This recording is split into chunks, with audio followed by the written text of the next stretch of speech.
City, just a few minutes from the iconic Desert City, Palm Springs, California, is host to one of the best softball tournaments in the country. 30 college softball teams will play in 75 games over the next 4 days in the 2024 Mary Nutter Collegiate Classic. 5 fields are in play at the Big League Dreams Sports Complex, and we'll cover all of them. So pick your team and your streaming channel as we get started on Wrigley Field next.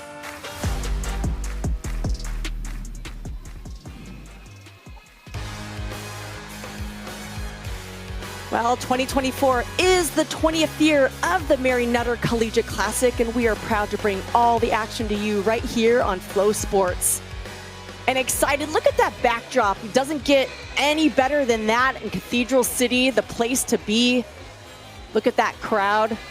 The Oregon Ducks facing off against the Baylor Bears. Both of these teams here to play the best of the best. And speaking of, I'm so excited to be calling this game with Sydney Supley. Sydney, welcome to the broadcast. Northwestern great, All-American. Let's call a fun game, Sid. Amanda. I cannot wait for this matchup. Like you said, it's such a beautiful setup. And as a player, this is the tournament that you always had circled. You knew you were going to have primetime matchups, and it's going to be another one here tonight. Yeah, and let's just take a look at this weather. It's been gorgeous all day in Cathedral City to kick off this classic. It's been in the 70s. It really doesn't get much better than that as the sun sets on the first day. And we talked about those Baylor Bears. We got a top 25 matchup. Glenn Moore, head coach of the Baylor Bears in his 24th season. Coach Moore, Baylor one of the has really best come on to strong. do it.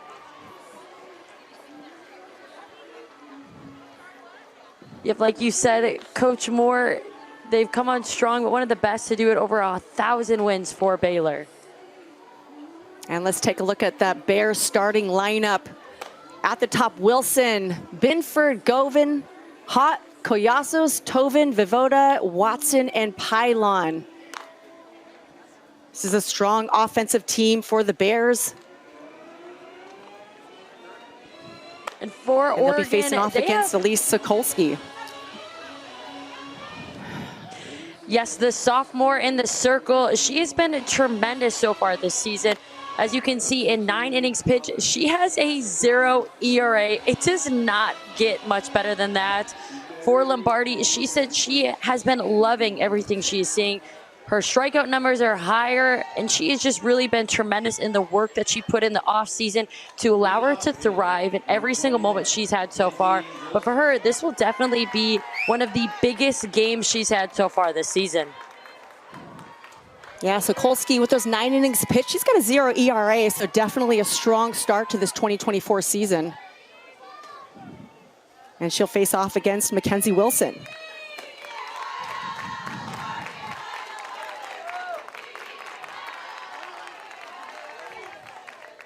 As we take a look at that Oregon defense, behind Sokolski, Wong behind the plate, Bird, Sinicki, Humphreys, and Daniel round out the infield.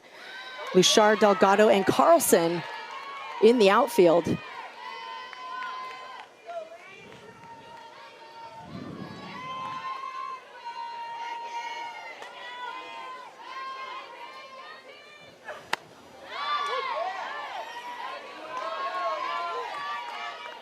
And as you're watching Sokolski pitch, really just take a look at her rise ball.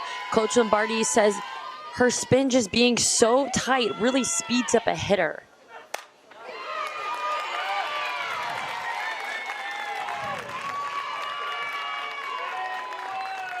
And just some great hitting by Wilson, got down 2 strikes. Sokolski working back. Wilson doing a phenomenal job right there with the rise ball, keeping her hands high, knowing exactly where it's going to be pitched, and she has to keep the barrel on top of her hands. So Leah Binford stepping up.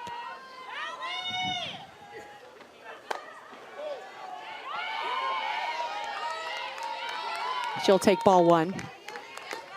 You have to love a little pump fake already with the first batter on. That's a way to make sure that she stays close to the base.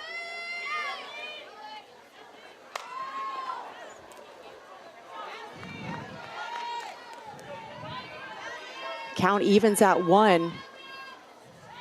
You can see Wong behind the plate. Looking for a potential steal. Baylor getting on base early in this ball game. Like you said, Binford just really trying to do everything she can to move the run over. She can put the ball in play right now. That would be huge.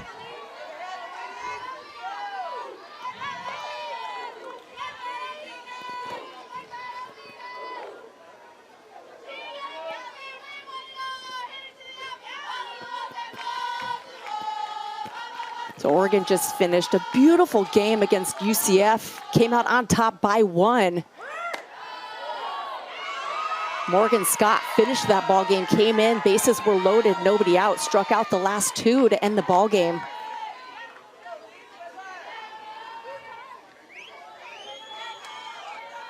And on the flip side, Baylor with their first game of this Mary Nutter Collegiate Classic. And they come out hot, deep fly ball. Caught by Luchar. She gets it in quickly, a little bobble. But no advancing on the base paths. A great piece of hitting there, because if you look at the sequence, Sikorsky, she was really working the beginning half of the ball down, but this one she goes back to her rise ball. She was sitting on that pitch and had a great piece of contact. The runner, obviously, it's the time you take a lead. And I thought maybe with tagging up and this bobble that's about to come in a second, she might have been able to take second, but it was smart just to stay at first. Little back pick, gets her in a rundown. Wilson caught up between first and second, tagged out for the second out of the inning. That's a huge out for the Ducks.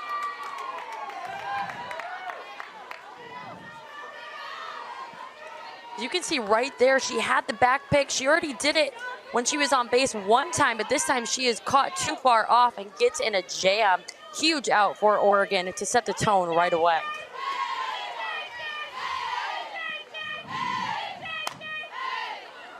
And a big fly ball. Shallow shortstop, not hit as well as it looked off of that monstrous swing, and the Ducks get out of the inning. Runner gets on base, but Oregon eliminates, and they'll be coming up in the bottom half of the first.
And welcome back to Wrigley Field in Cathedral City.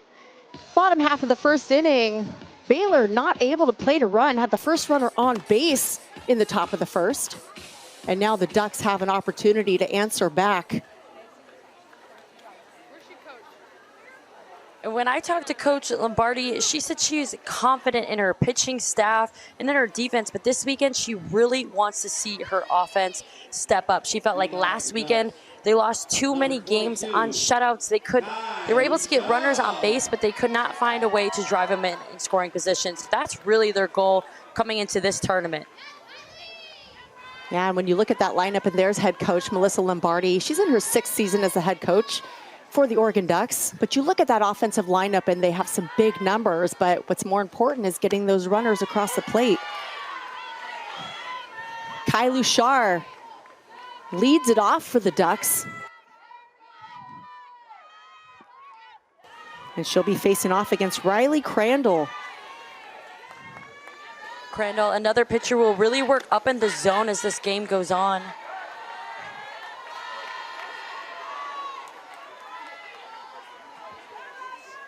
She's a pitcher who last year had big-time wins over Texas, and Coach Moore said she never really found her confidence, but this year he's seen a new self-confidence in her, wanting the ball against any team. And it's interesting when you talk about that, he mentioned Orm being out and that really opening up some opportunities for some of these pitchers to gain that confidence and to feel like they own the circle. And Crandall, one of those athletes with 15 innings pitched, under 1 ERA. Bouchard up the middle, so much speed.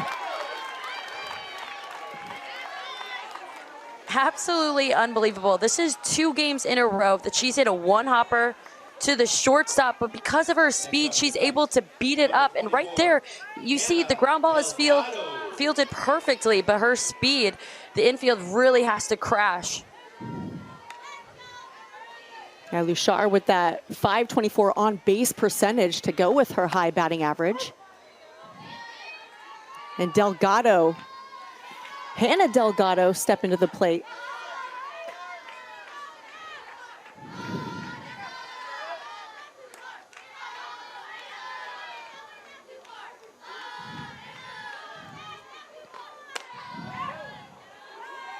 Runner on first base, nobody out. Delgado with an even count, 1-1. She's got herself a home run on the season, 286 batting average. And we saw Baylor with her 2-hitter up, try to lay down a bunt. Curious what they do here.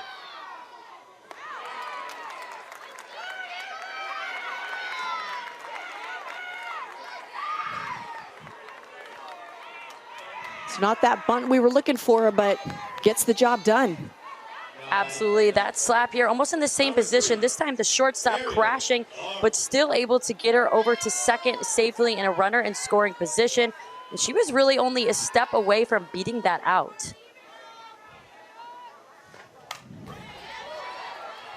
And a big swing and aerial Carlson. Carlson leads the team in RBIs. She's always had such a home run type of swing, but this year she's really just tried to level it out and focus on average and power.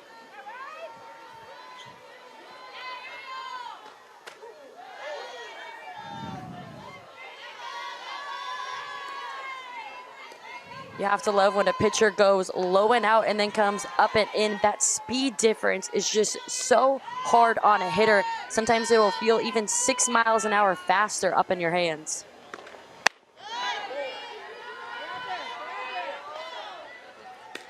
And Oregon sporting those classy white uniforms, Baylor in their green and yellow. I love seeing all the new uniforms, the new faces out here this early in the season.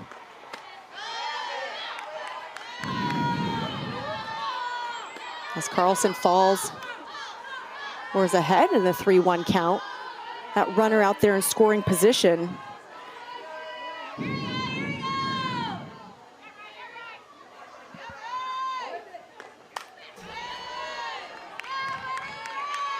Oregon coming off of a big time win before this game. They're looking to make a statement early. They just exhausted everything they had in the tank versus UCF, so they want to do everything they can to make a statement towards this Baylor team and try to work deeper in their pitching staff.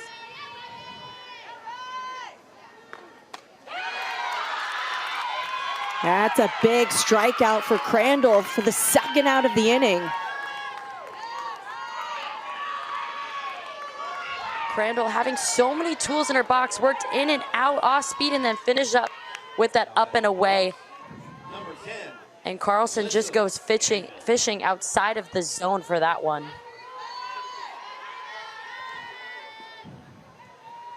And she'll have to face Alyssa Daniel, who's been swinging a hot stick.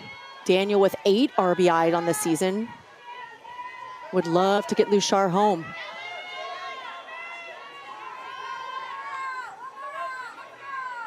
There are 2 outs with a runner on second base.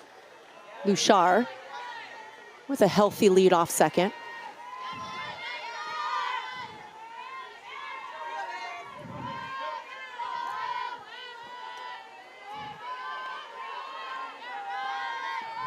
And Luchar not trying to do too much here. Just a little base hit will help out the Ducks. She had a triple in last game. It's actually making it her second on the season. So she is someone who is seeing the ball very well, but it's just keeping it very short in these moments. Alyssa Daniel with a couple of home runs on the season.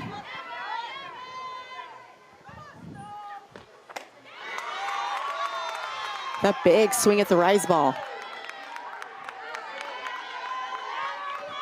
You notice with Crandall's sequences, she doesn't use that rise ball a ton, but when she goes to it, it's effective and purposeful. Right there, she does a fantastic job placing it just high enough out of the zone. And gets her leaning, pokes the ball into left field. That'll be the third out. Baylor able to erase that base runner and get themselves back in. We'll head to the top of the second.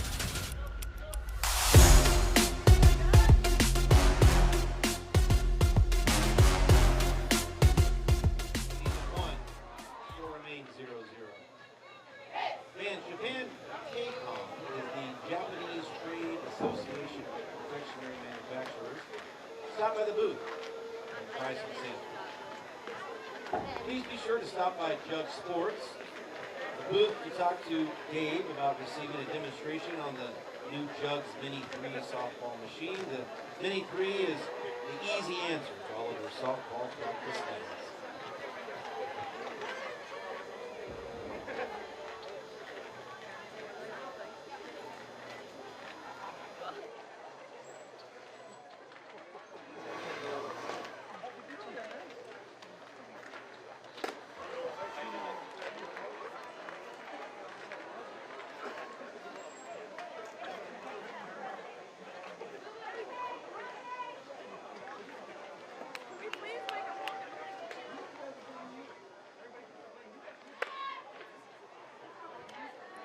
Well, this really is the place to be if you're a young softball athlete looking to see the best competition in the country. The Mary Nutter Collegiate Classic, it's a memorial tournament for the namesake Mary Nutter.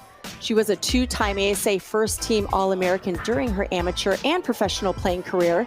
Mary coached softball at Pittsburgh State University. She later formed a business conducting softball coaches clinics throughout the United States and was a great ambassador for the sport, dedicating her life to promoting fast-pitch softball and educating coaches. Mary earned her bachelor's and master's degree from Michigan State and was loved by many. And we love that this was created in her honor because this really is the best of the best in terms of teams, athletes, fans, location. It really doesn't get much better than this.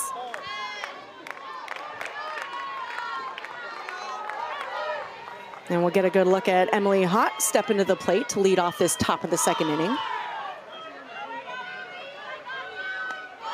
Hott swinging a heavy stick, 375 on the season.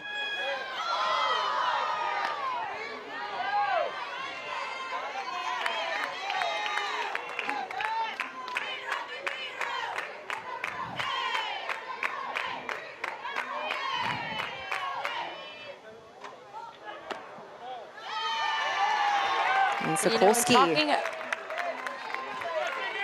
about Mary Nutter, it is just absolutely insane how you have 30 teams, 75 games in just 4 days alone. I know we're calling 4 together, and we all have more games throughout the weekend, but it's really just tremendous to see the amount of competition and ranked opponents like we have here. I agree, Sydney, and we just saw Sokolsky walk the first batter of this inning, and we have Collazos step into the plate. But you hear coaches talk about this environment at the Mary Nutter and the athletes, the young athletes, being able to get so close to these potential Women's College World Series participants. They'll be watching these athletes on TV all year long. So it's a real intimate experience for the young athlete, and it just does so much for our sport and the growth of our sport. And if you're a young athlete and you have an opportunity to get out and watch this level of competition, it's something to see. Sokolsky really starting to work more down in the zone. As you can tell in these last two batters, she's starting to mix in more of her drop and her fast.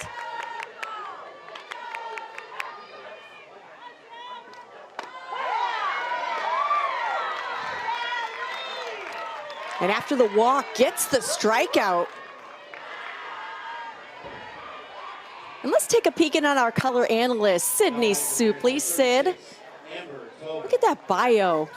Northwestern University pitcher and fielder and hitter. We got to talk a little bit about that. 2019 to 23. You started in the Women's College World Series, won yourself a Big Ten title, and a 3-time Wisconsin Gatorade Player of the Year. I mean, those are some hefty stats, Sid. Thank so feel free, talk through the game, talk about pitchers, hitters, fielders, all the things, because you were just in it just last year.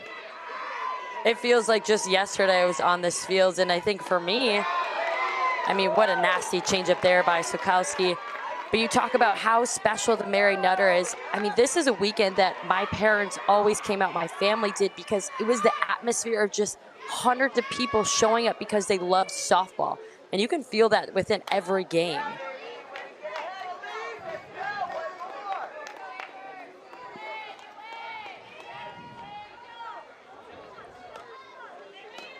And from one bio to the next, I am equally lucky to be calling alongside a 2004 Olympic gold medalist, a 2002 and 2006 World Championship gold medalist, all-time winningest pitcher in UCLA history with 97 victories, a 3-time All-American, and a 4-time All-Pac-10 honoree. Amanda, I think the pleasure is all mine, and between us, we have all parts of the game covered. I agree. You're just... Yes, and for me it feels like yesterday, but it absolutely was nowhere near yesterday or last year or even 10 years ago, several years before that. But the feelings of the game are all still there. So thank you. Absolutely. And you know, the game is still 60 feet away, every base, it's still the same game.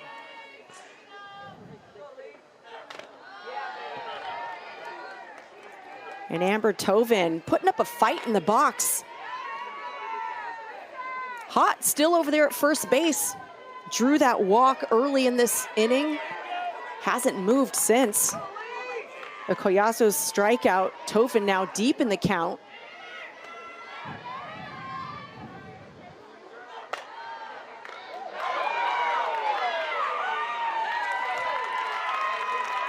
And Tovin, a little CNI single in the hole. Sinicki does a good job of stopping it, but play at no base. You see right there, Tovin not trying to do too much, just hit it towards the left side of the field. And sometimes good things just come your way. A great job by Oregon by keeping it in the infield. Right there, she just shortened up knowing she had 2 strikes and did whatever she could to put the ball in play. And runners advance for Shannon Vivoda.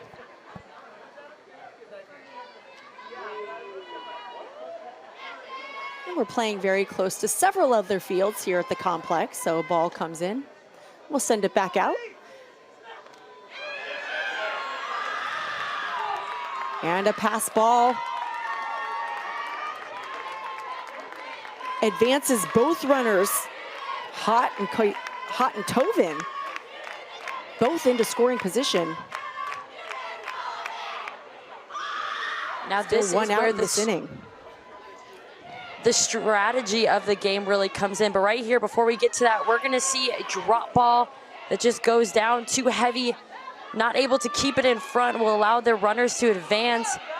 And here's the part of the game that I love. You know, are we gonna see try to jam the hitter inside so she can roll over to third base, look her back and make an out at 1? Or is she just gonna pitch to her strengths, which have been outside to righty so far today? That's a good point.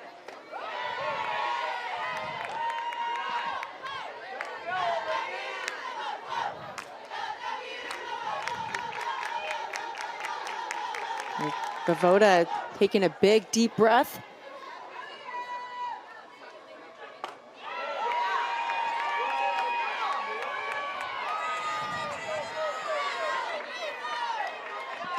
You saw that deep breath. You know, she's really just calming herself down in this big moment. Same thing as the last hitter. You're just trying to pass the bat, really shorten up in your swing right now. Put the ball in play, down and hard. And Vivoda only 7 at-bats this season. A couple of hits, 3 RBI. So she likes being in this situation, and she's being rewarded for her success at the plate.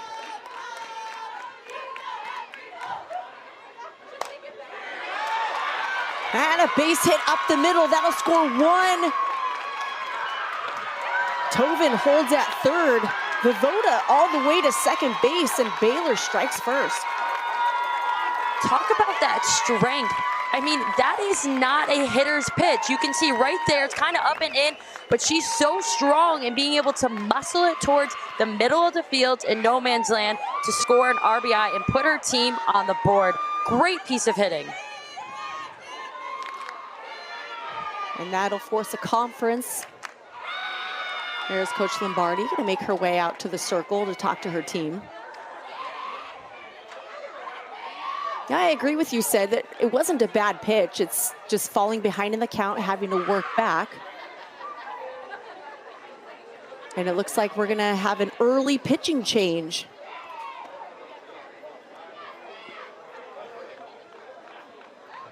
We'll be back with our new pitcher.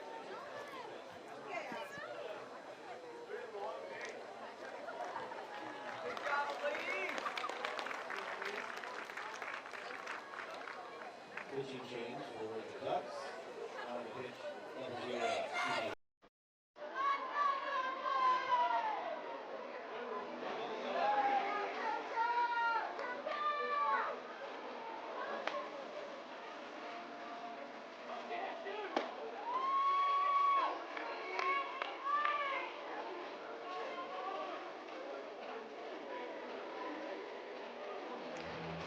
Well, as we say goodbye to Sokolsky for now, Stevie Hansen will take the circle for the Ducks. What do we know about her, Sid? Hansen, the junior right-handed pitcher, coach has been so happy about her high strikeout numbers, and really the reason why is because she added in a new pitch this season, more of an off-speed rise ball that was very effective versus this UCF team. Oregon actually used her as the middle pitcher as well, bringing in a starter and then bringing her in for about 4.5 innings before bringing the starter back into close. So I think that's what they're looking to do here. They're really going to try to use this off-speed rise, force a few pop-ups. You have 1 out. Try to get out of this with minimal damage. See how long you can go with her, and then bring in another closer. But she has been effective so far this season. She has a 2.27 ERA and 14 strikeouts. Yeah, 14 strikeouts in those 12 in a third innings pitched. And I agree, when you have a staff, why not use them? Use them all, use them effectively together. Hansen has done a tremendous job coming in and settling some offense. And she'll be facing off against Anna Watson. Watson with an opportunity to plate a couple more runs. Runners in scoring position. That's Vivoda out at second base. Tovin at third. 1 out here in the second inning.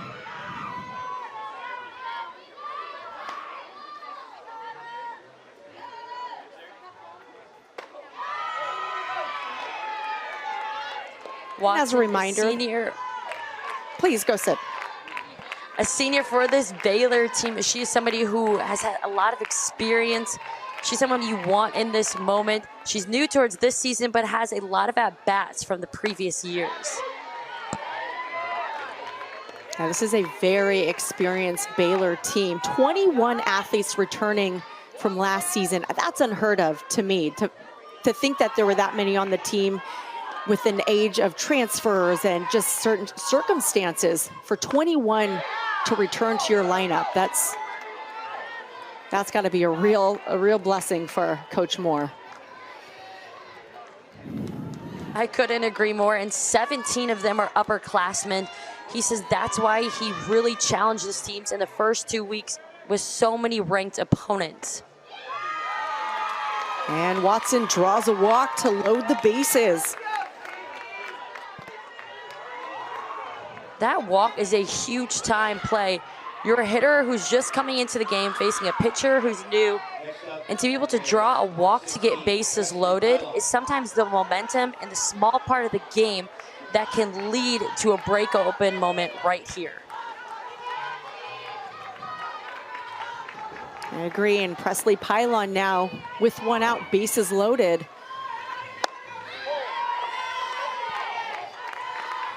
She'll take ball 1.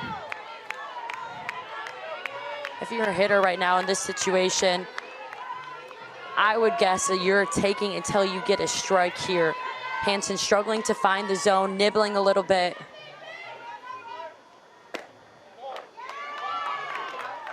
And I think especially now, you're right, Sid. Tovin at third, Vivoda at second, Watson at first. A 2-0 count to the number 9 hitter, Presley Pylon. It's a great awareness by your catcher right there to understand what this moment means. To just take a second. You can see right now she's telling her to take a deep breath and telling Hansen, you got this. And that's where the catcher-pitcher relationship is sometimes the most crucial one in a game, because truly nobody knows you better than your catcher and what you need in these moments.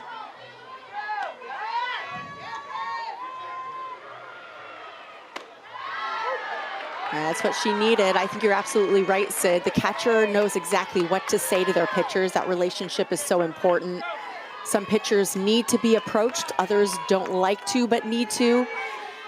Some need to be told a joke. Others need to be given a stern talking to. Whatever it was that was said, Wong to Hansen, it worked. It absolutely did. And I'm curious, what was your preference from your catcher? I was probably the one that didn't want to be talked to, but needed to. I needed to be slowed down. I needed to take a deep breath. Sometimes that's I can all it relate really to takes. that. Yeah. 2 outs in the top of the second inning. Bases still loaded. Top of the lineup, Wilson coming up. Hansen in with a strong strike 1. Really interesting there. You kind of watch Wilson almost turn. Looked like she thought she was going to catch for a hit by a pitch there, turning her leg in. Well, you would think if an opportunity presents itself, you do what you can to get yourself on base, but quickly down 0-2. Wilson did have that leadoff single up the middle in the first inning. Would love to come right back with one to score a run or two.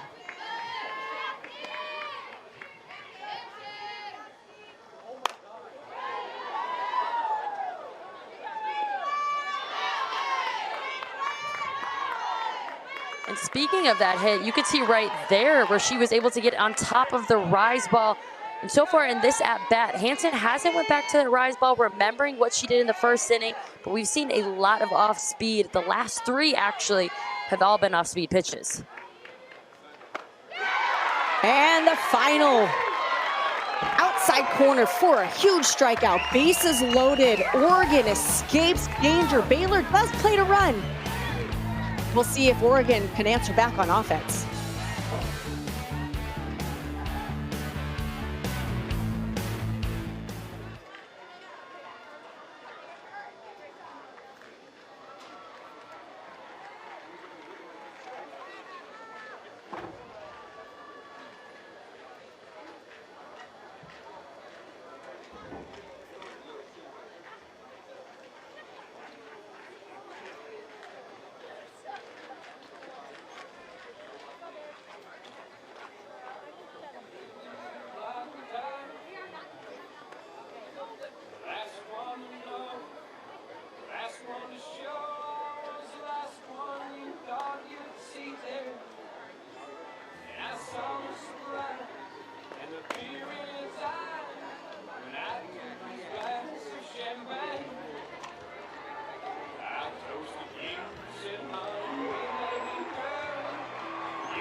That's a nice shot of the full moon out at Cathedral City, California.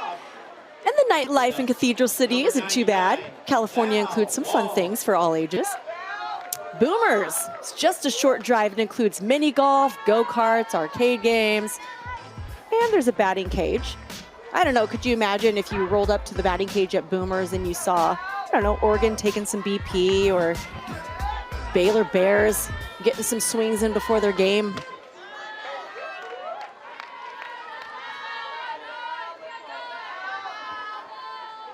Valerie Wong. Started off this game with a sunset and now with the moon out. I know as a pitcher, I always loved pitching with the lights on. I always felt more difficult for a hitter. Yeah, I agree. There's something about the night games. It makes you feel faster, crisper. It's definitely a gorgeous night in Cathedral City.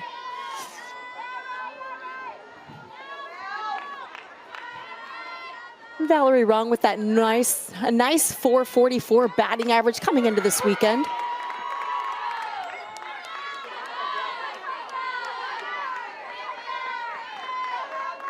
The fifth-year player, one of two on this Oregon team to really just choose to come back and lead these younger players, know their potential as a team.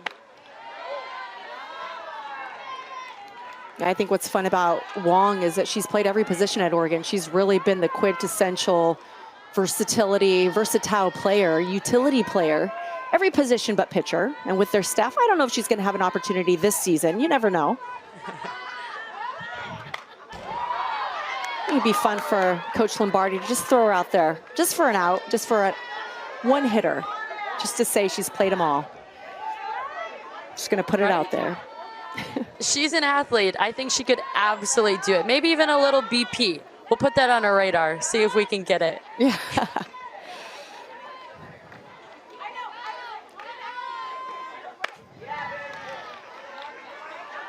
And Wong works herself back to a full count.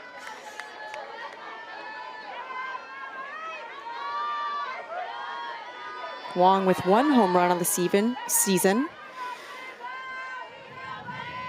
Definitely has some power. And bites at the rise ball. Nice pitch by Crandall to get that strikeout. Crandall had Wong down 0-2, nibbled, but comes right back here with a sharp rise ball that Wong simply cannot lay off. It's out of the zone, would have been ball 4, but when your spin is that tight, it is hard for any hitter to be able to lay off it. She did a great job coming back in and making a competitive pitch after throwing 3 balls. And Humphreys lays down a beautiful bunt. She is going to be called back. It was a nice idea.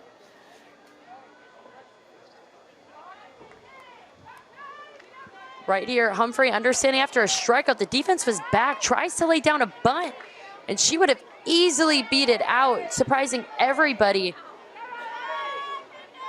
But like you said, she will actually be called back.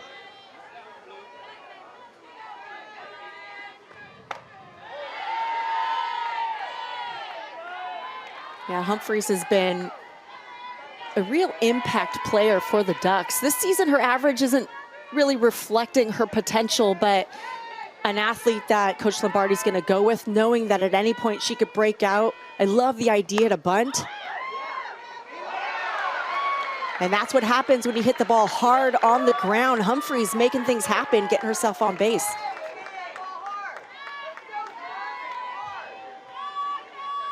You said it best, Amanda. Anytime you put the ball in play hard, you give yourself a chance, and especially for a lot of these teams who haven't played a lot on the dirt. And Mary Nutter is typically a harder dirt built for slappers and these hard hitters, hard ground balls. You can be very successful. Right there, the dirt. I mean, it's looking a little rock hard. I'm not going to lie. I'm glad I don't have to slide on it anymore. And Humphreys goes, and she is caught stealing. I don't know if Humphreys agrees with that call. She was off on the first pitch. I don't think so either, but right here on the replay, we'll get the best look. And maybe she got her hand in, but the umpire is going to call her out. I don't know, it's pretty bang. I would love to see the other side of it because I thought she might have got her hand in. Yeah, I don't envy these umpires having to make this call in real time. It happens so quickly. The tag may have skimmed her shoulder just before the hand gets into the bag. A very close play.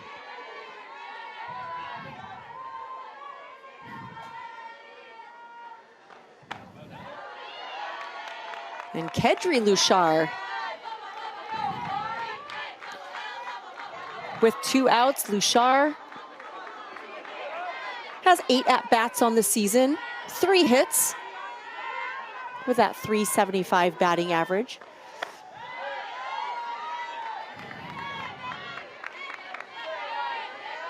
Crandall with nobody on base, really leaning towards outside, whether it's a lefty or a righty. She's trying to take away Oregon's power and limit them when no one is on the bases. And takes a nice swing through. That evens the count full.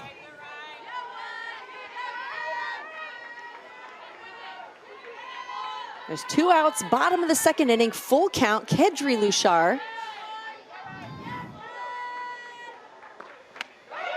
And a big strikeout. That rise ball gets her again. Crandall, good job erasing the base runner and getting that final strikeout to end the inning.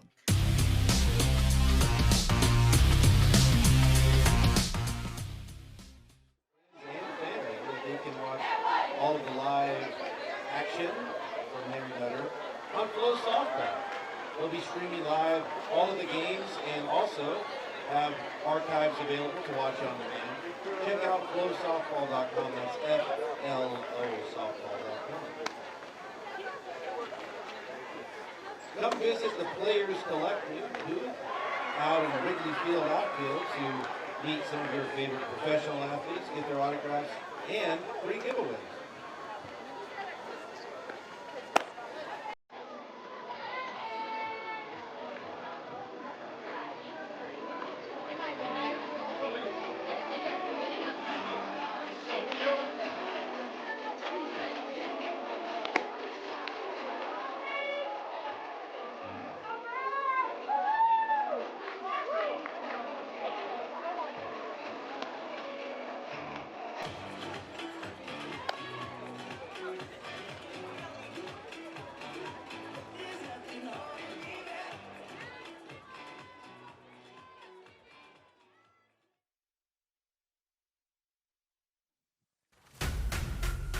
Well, and you wonder what draws a crowd like the Mary Nutter does, and it's the teams. A hefty load of top 25, including Oklahoma. They're 9-0 this season. Tennessee, Missouri, UCLA, Mississippi State, Baylor, and Oregon. That's why these teams come to play. They want to play the best of the best early in the season to challenge themselves, to take a look at what they need to work on, what's running, what needs a little tweaking before the season starts. But it does draw a crowd.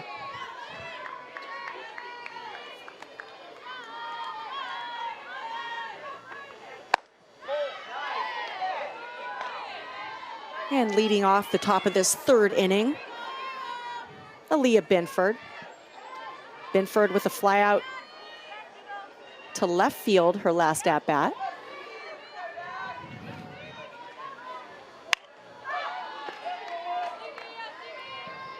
Binford, someone who gets major respect for me being a hitting pitcher. I absolutely love every time I see that because you just know the extra hours she is putting in before and after practice, working on her craft on both sides. And she not only hits for this team, but she is such a difference maker at the plate. Yeah, it's a bit of a lost art. Hitting, pitching,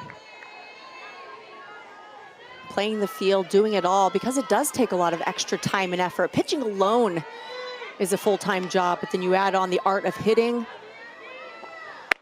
You really have to be a disciplined athlete. You do, and I always felt like as a hitter, I had an advantage. I think same with catchers because you understand the art of pitching. You know so often about what you want to pitch a batter in that situation. So when you're a hitter, I almost feel like you have a leg up. That's a beautiful pitch. Hansen executing that rise ball.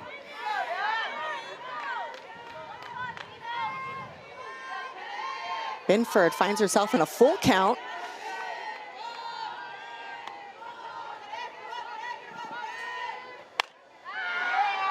And a big swing, high fly ball called off by Humphreys, second base. She'll bring it in for the first out of the inning.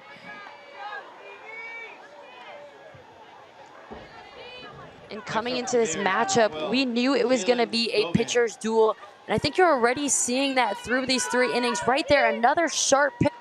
She just drops her barrel, can't keep her hands on top, and inside out. An easy pop-up for the infield. And this Baylor team, they're going to have to try to pick one speed to hit and keep their hands on top. And the toughest hitter in this Baylor Bear order this season, Shaylin Govin, with a monstrous .550 batting average. She's riding a 6-game hitting streak. So yeah, I had a blast talking to Coach Moore about Govin. He said she's hitting a .550 on the season, and she's not happy. She went all week with her hitting coach saying how upset she was that she hasn't barreled the ball, hit a home run yet. So the fact that she's not satisfied at .550 just shows the type of competitor that she is. Yeah, and just showing the way that she fought that pitch off, a tough pitch right in on her hands. I don't know how you can not be satisfied with a .550. I mean, I'll take anything I can get. Right, I would have been more than okay with that in my playing days.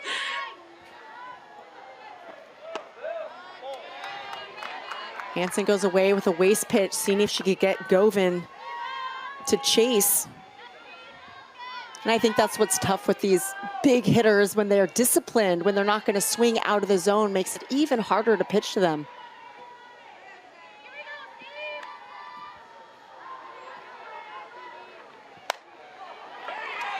Right back up the middle, base hit. Govin works her way back from an 0-2 count.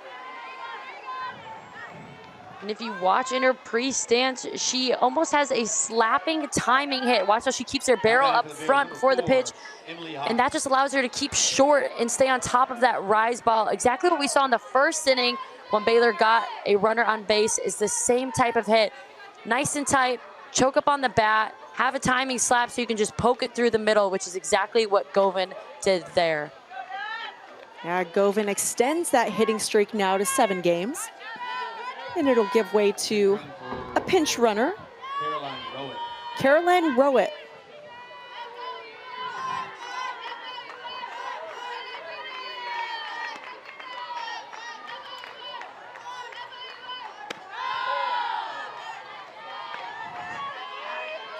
Emily Hott steps into the plate, runner on first.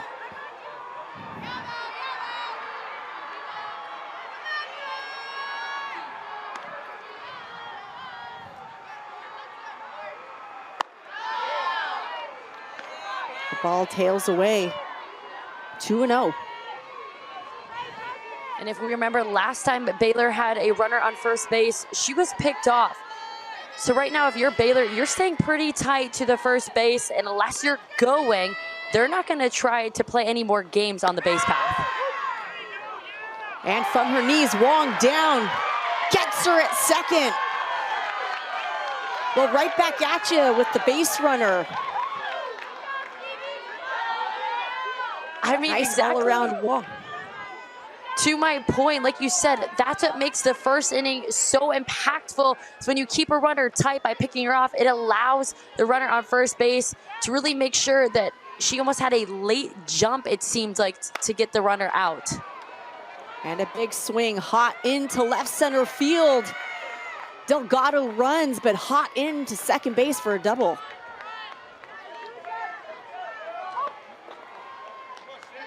And it makes you think about that base runner, Sid, right? If you get over to second base, that would have been a run scored. But instead, Hop stands on second. Now batting for the Bears.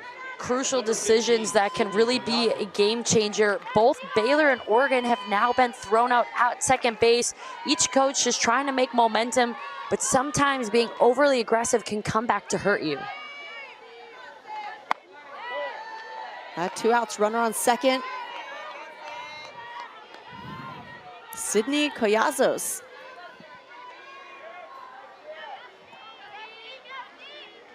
Collazos with 2 RBI on the season. Swinging to add a third.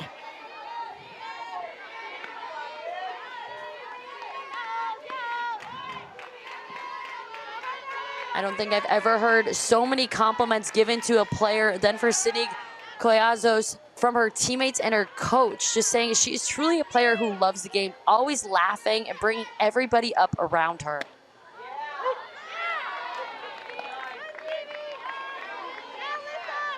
That's what I think my favorite part about talking to coaches about their athletes is understanding kind of the intangibles they bring to the game and to their teammates. Skill is one thing, but their personality off the field, on the field, that's fun to talk about. Fly ball over to first base. That'll do it. Third out of the inning. Oregon escapes another in the top of the third inning. Baylor will take the field next. Oregon up on offense.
Well, legendary singer Frank Sinatra spent a lot of time in the Palm Springs area and nearby Rancho Mirage, going back as early as 1942. Here's his star on the Palm Springs Walk of Stars on the corner of Palm Canyon Drive, go see it, and East Tahquitz Canyon Way. Old Blue Eyes and other celebrities made this area his home. And Sid, what's your favorite Frank Sinatra song? Because I know you have a running playlist because I think he's one of your favorites. What's your favorite song? You know me too well, You know who he is, right? I do. You know, I was in Vegas covering one of the football bowl games, so I have to say on the road to Mandalay, they were playing it a ton, really just embracing him throughout the whole bowl, which made it really neat. But of course, my favorite artist, hands down, and I'm sure yours as well. What is your favorite song? Oh, well, I'm not going to lie. I had to kind of look at a few examples, but he had so many good ones that, as we take a look at a fly ball, Frank is taking up all of our time, fly ball. But I like New York, New York. Luck Be a Lady is a good one. They're just catchy, you know? He's just got some real catchy ones. They are. New York, New York is another good one. You know, living in New York now, I keep playing all the top hits about New York, and all the locals keep looking at me like, we don't do that here. You're showing your tourist colors. Well, that was Taya Bird with the fly out, and this is Sinicki. A couple of quick at-bats. Sinicki third over to first. I mean, like you said, she is just working quick. She's really jamming those hitters. Look at that ball. It's on a corner inside of the plate, but also half a ball in. So that, as a hitter, swinging that on the first pitch is just, it's a tough decision. And unless you're on time to it, that's a ball that you want to take. And if you're this Oregon hitter coming up right now, there's been 2 outs on 2 pitches. So you want to make sure more than anything that you take a few pitches here, because there's nothing worse than ending an inning on 3 pitches. It's a pitcher's dream, but a hitter's team's absolute nightmare. No, I agree. 2 real quick outs. So we're already 2 outs into the bottom of the 3rd inning. Kai Lushar, she'll take that first pitch, and it's not far off the plate, but that is a ball.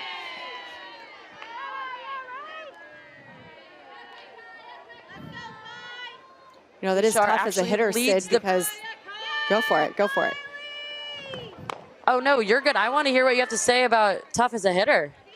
Well, I was just thinking to myself, as a pitcher, because we talked about being hitting pitchers, you know in the box, a pitcher's trying to get ahead that first pitch. So as a hitter, you know this could be the best pitch I'm going to see of my at-bat, but you are absolutely right when you say you got to be on time. I'm all for swinging at the first pitch as long as you're on time.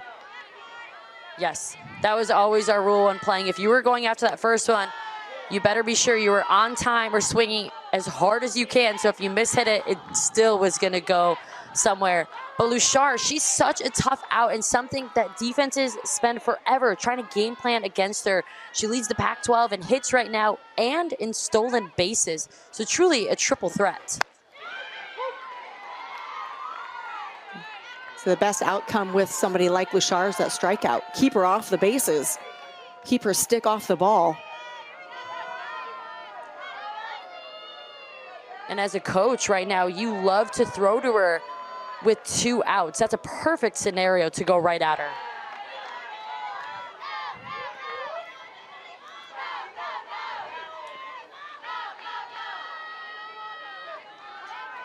And full count, 2 outs after back-to-back outs. A nice long at-bat by Lushar, who's having her second at-bat of the game.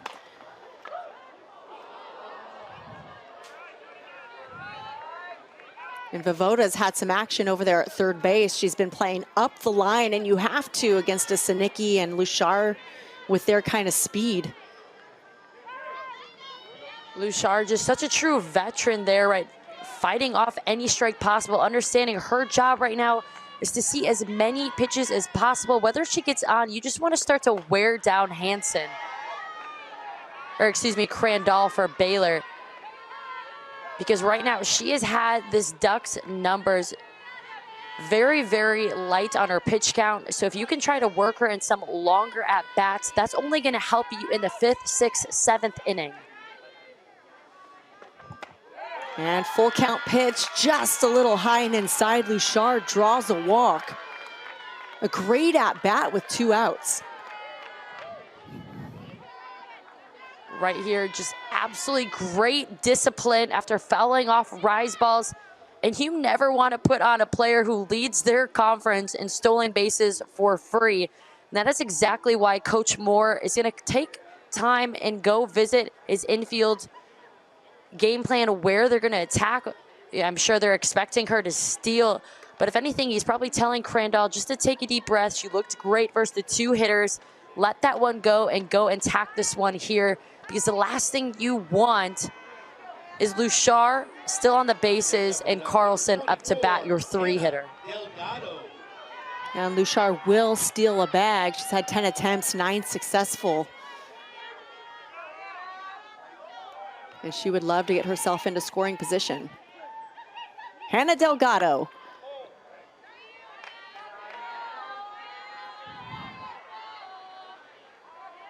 The second time we've seen Delgado turn around and square up for a bunt. Neither have been put in play. But you can see where third base is really creeping up against her. And that time she swings away with the corner hot in her grill. Yeah, that's a lot of strategy. Also pull the third baseman in to hit it by him. And Vivoda has some great reflexes. She's on her toes. I mean, she has to have confidence to play that far up the line. Does not want to give up anything short in front of her.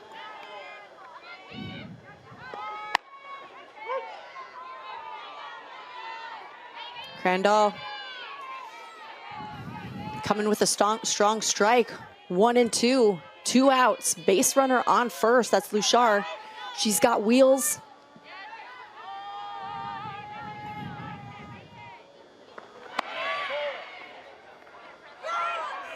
You knew it was going to happen. Up and out. Collazos not letting it. An absolute cannon. Right on the money to second base. Catches the speedy Lushar to end the inning.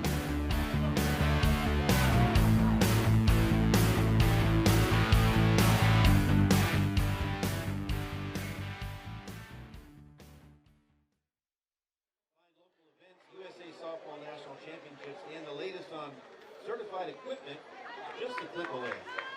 Are you a top Bellevue player? Check out the USA Softball booth and ask about the All-American Game Tryout.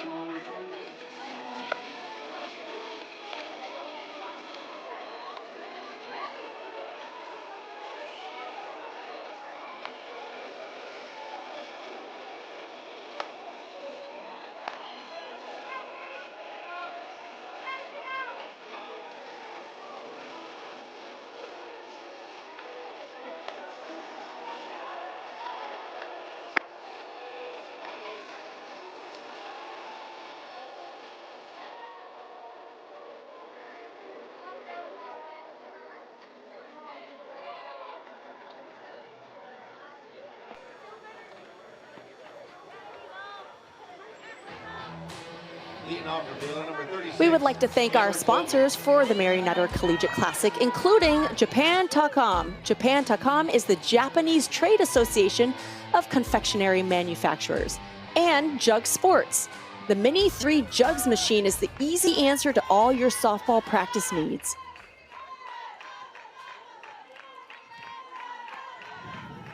And Stevie Hansen back in the circle for the Ducks, facing Amber Tovin. We're in the top of the fourth. Tovin stepping in for her second at-bat of this game.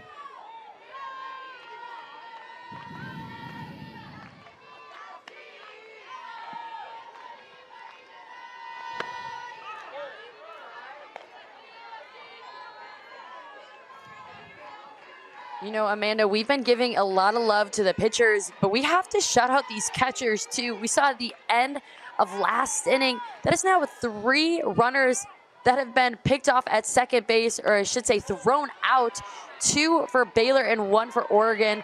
I mean, they are just doing a tremendous job keeping this game and the runners off the board. And as a pitcher, you have to absolutely get motivated by your catcher and your shortstop putting together that out to end the inning. I couldn't agree more. And Oregon just wanting to get runners into scoring position, haven't been able to do that successfully.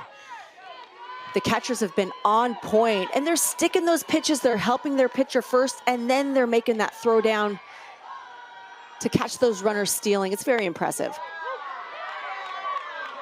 And a called strike. Tovin was heading down to first base, hoping to draw that walk, but instead she draws a full count. Baylor knows 1 run isn't enough in this ball game. Oregon's been knocking on the door. Tovin, big swing left field, chasing it down. Great effort by Kai Lushar. Now right there is great softball. You watch an outside pitch be absolutely drove sharply to left field, and then you have a player who's just giving everything on the line. Glad she stopped a little bit of short before hitting into that fence. That's great awareness as an outfielder, but she was right there for making a top 10 ESPN play. Yeah, you never want to end a ball game with a clean white jersey. Nice strikeout. Hansen gets Tovin swinging.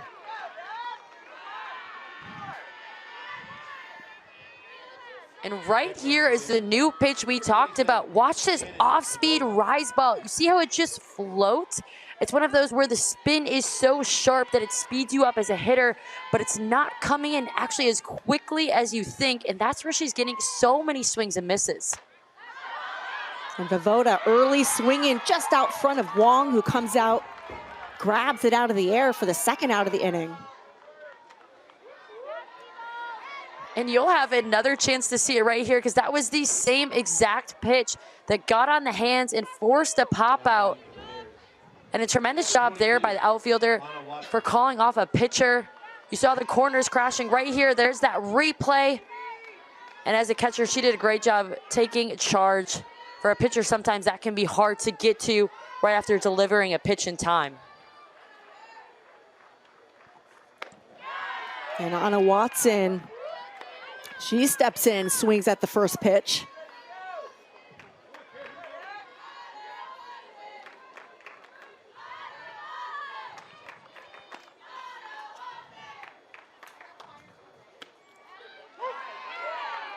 Hansen in for strike 2. And Watson is going to follow a similar approach as you're starting to see some of these Baylor hitters step into the box with a timing hit. Watch how they're leaving their barrel out in front of the plate before pulling back, shortening up.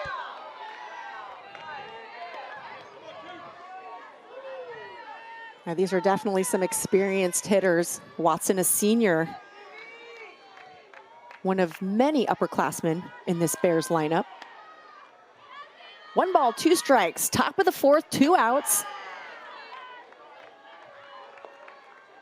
Watson hanging strong.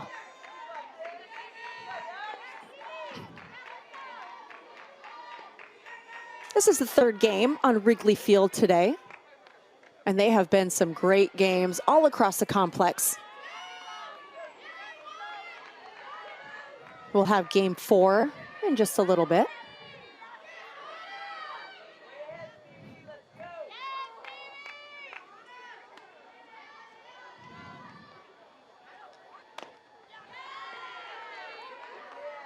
Watson fouling away again.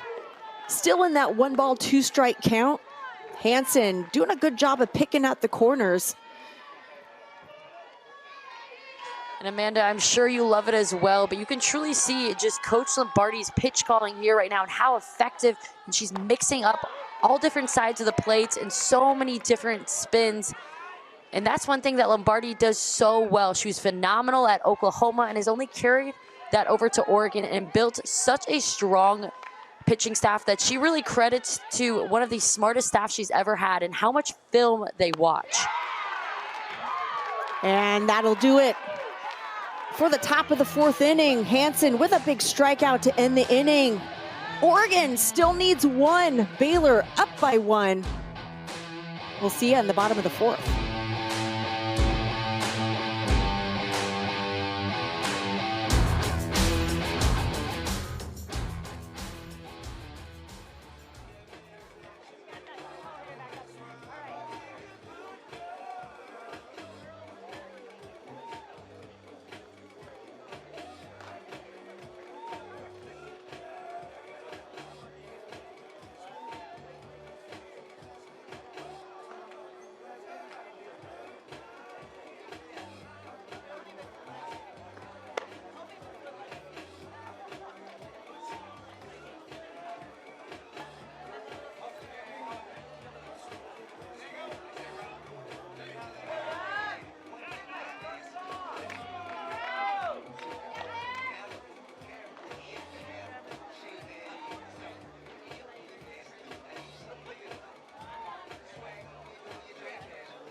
Yes, dogs are welcome at the ballpark, and look at those. I think that would be a bigger distraction for me than maybe even the amazing food that they have. But loving it out here at Cathedral City. Attention athletes and spectators, be sure to tell your friends and family that they can watch all the action live from Mary Nutter on FloSoftball.com. FloSoftball will be live streaming all of the games and will also have all the archives available to watch on demand. Check out FloSoftball.com. That's FLOSoftball.com. And this is Hannah Delgado. So Delgado was up to bat when last inning Kai Luchar was caught stealing. So Delgado will have another go at it.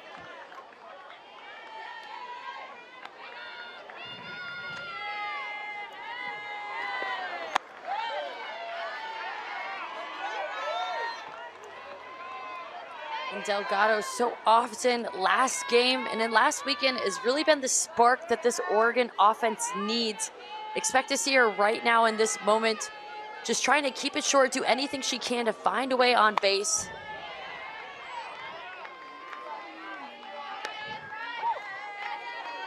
And a big swing by Delgado, evens the count at 2.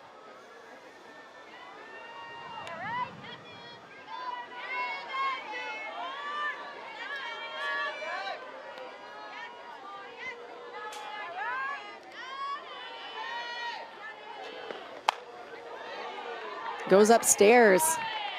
I like the protective hitting. Not shortening up too much, still taking a healthy hack. But also doesn't want to leave any decisions into the hands of the umpire.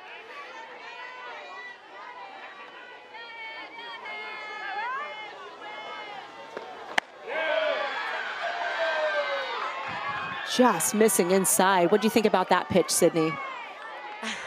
You know, I had to laugh because you said don't leave it in the hands of an umpire, and it honestly felt like that's what she did. Yeah, that's when you I see it in her eyes too. Yes. Oh, a great piece of hitting going opposite field after taking a hard inside pitch, sees it out. A big leadoff for the Ducks.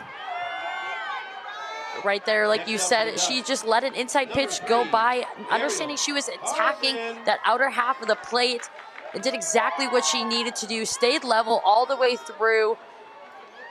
And that is what her team needed to get this momentum started, especially when you bring in Ariel Carlson, the 3-hitter for Oregon.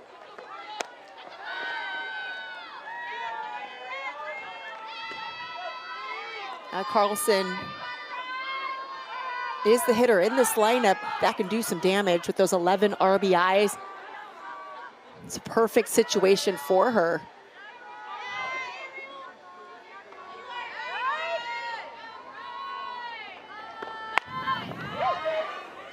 She squares a one around, gets the bunt down, moves her base runner over into scoring position.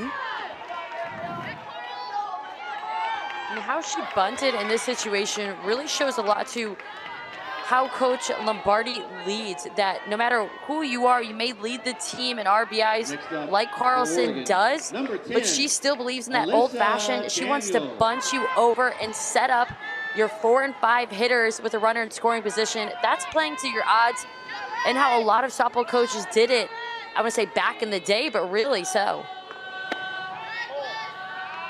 Man, we're into the bottom of the 4th inning now. You want to get that runner into scoring position, and this is really what Oregon wants to work on, getting the runners on base and then coming through with those clutch hits. Daniel has been a very effective hitter for the Ducks this season.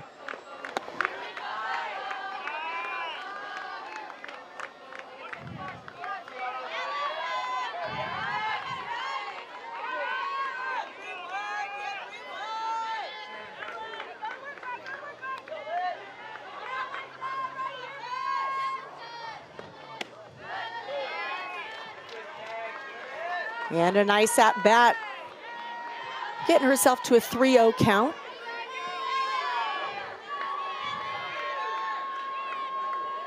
And it's important for Oregon. You want to strike early. You don't want to have so much pressure going into your final out, knowing you are down by a run.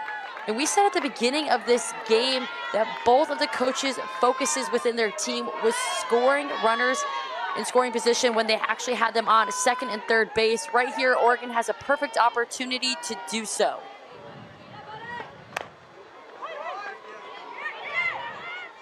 Daniel rolls it over. Misplayed at first base. Delgado rounds third, heads for home, and that'll tie this up.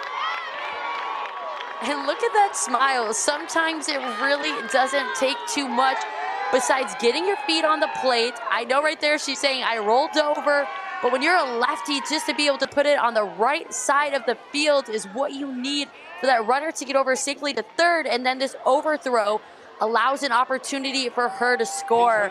So smile all you want. You have an RBI and you helped put your team on the board.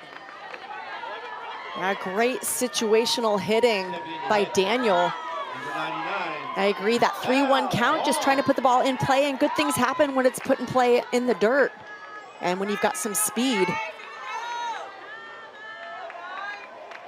Right there as a first baseman, you just want to make sure you stay low and in your legs. Sometimes when you pop up on the throw is when things can go wonky on you.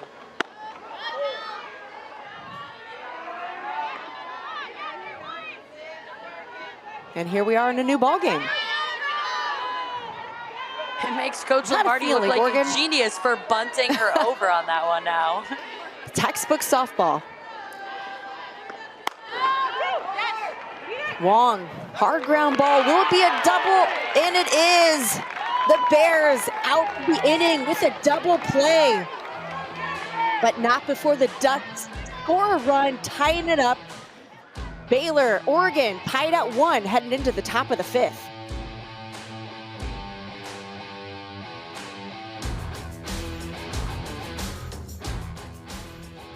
And Mantra Plus bats all weekend long here at the Mary Nutter Tournament. Head to their booth to demo and shop the latest in Easton and Rawlings bats. And even enter for a chance to win some gear. Do you want to increase your bat speed, reduce tension, and take your game to the next level? The Airwave Performance Mouthpiece delivers these benefits and more. Check out the Airwave booth in the vendor bar.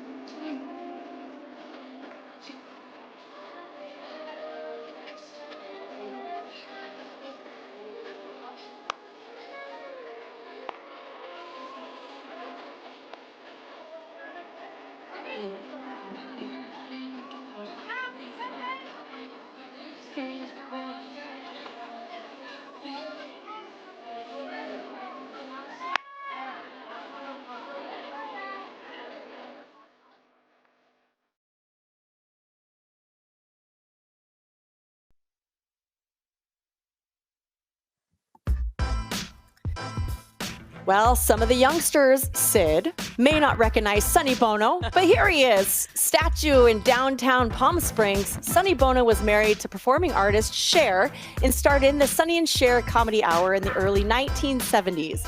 He also served as the 16th mayor of Palm Springs from 1988 to 1992 and as a U.S. representative for California. Bono is credited with a number of hit singles, including I Got You, Babe and The Beat Goes On. So many fun facts. There are.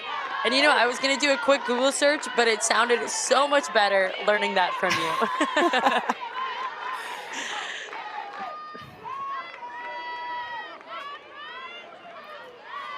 Well, we're in the top of the 5th inning. Presley Pylon leading it off for the Baylor Bears. Pylon with an opportunity to answer right back. Oregon scoring the tying run in the bottom of the 4th. She's 0 for 1 with a pop out to shortstop.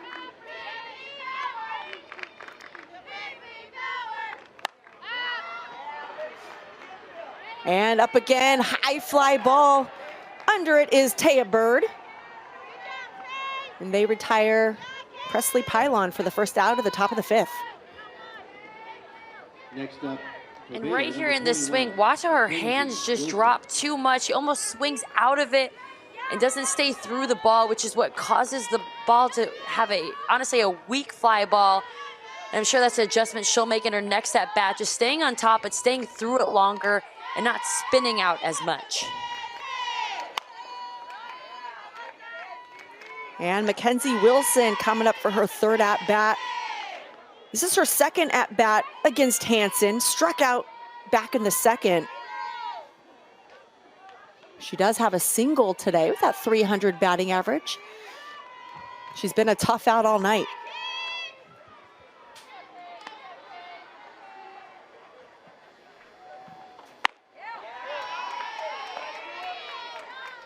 And it's always interesting when you bring in a pitcher and they start to face the top of the lineup for the 2nd, 3rd time, you have to believe that adjustments are going to be made. Hitters go back into the dugout, the game plan, they talk to each other about what happened during their at-bats so they can come in with a new approach. And a nice little off-speed pitch for the 2nd strike.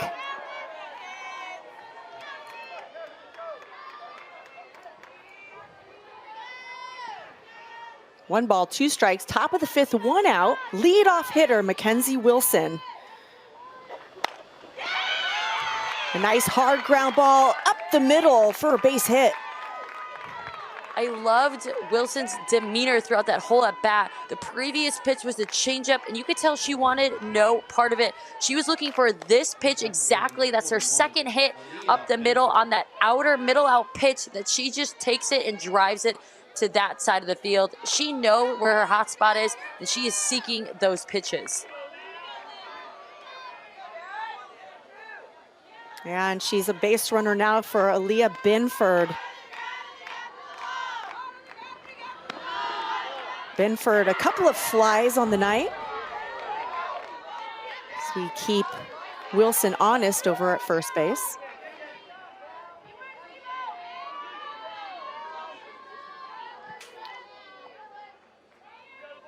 So we're on Wrigley Field, just past 7 o'clock p.m. Pacific time, 10 p.m. Eastern. I'm Amanda Freed. I'm with Sydney Supley. Checking in on the Oregon Ducks and the Baylor Bears. Got a little bit of a late start, but that's because there was so much good softball being played. So we don't mind. No, when you're in Mary Nutter, you come to watch softball no matter the time of day. You stick it out, and there's plenty more great games to come.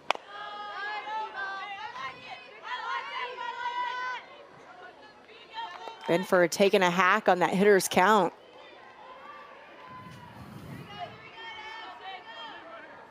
Gotta keep our eye on Wilson over at first. These catchers have been tough behind the plate. We haven't seen much action in terms of stealing bases. But Baylor would love to get a runner in scoring position.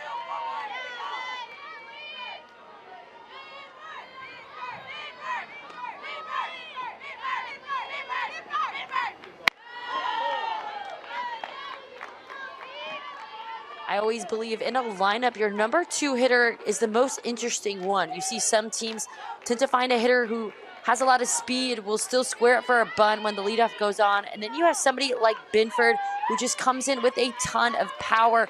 So you have speed and then you go into a power hitter right away with her. I agree, a very versatile hitter. But right now, Binford swinging away in this full count. There's one out. Wilson is 2 for 2 in stolen bases on the season.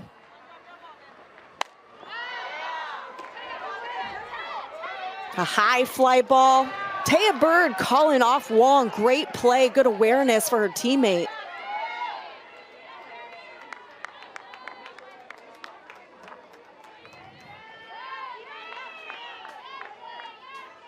Let's take a look at our Mary Nutter schedule for day 1.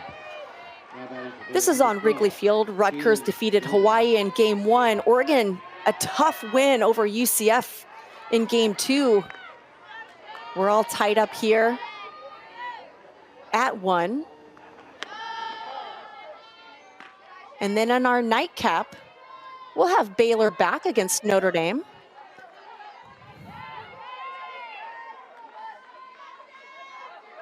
And you'll have me and Sydney again. We're here all night. Well, Sydney is. She's on the East Coast. Yes, so if any of you East Coasters right now, another pick by Oregon towards first base. But if any of you East Coasters are thinking about going to bed, I am right here awake, so you better stay awake and we can be in it together watching some softball, because these matchups are too huge to miss. These are the games that propel you in the rankings postseason and later on in the season. It's what allows you to host regional games. So many of those rankings really come down to these first few weekends when you're able to play teams out of a conference and ranked matchups like this one. Yeah, it's a really interesting time of the year, and we could talk more about scheduling and the strategy behind that as Govan draws a walk. That'll push Wilson over into scoring position. I think that was very strategic pitching there by Hansen. You know, with Govan, her hitting over 500, they didn't want to give her anything good, and it almost felt like with their 2 outs, they were going to make her chase if she wanted to swing, but they weren't going to put it near enough to the plate.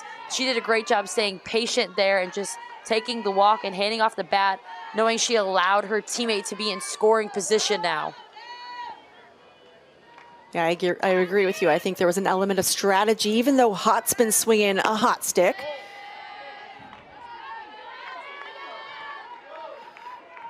Hott had that double back in the 3rd inning. Walked her first at bat in the 2nd inning.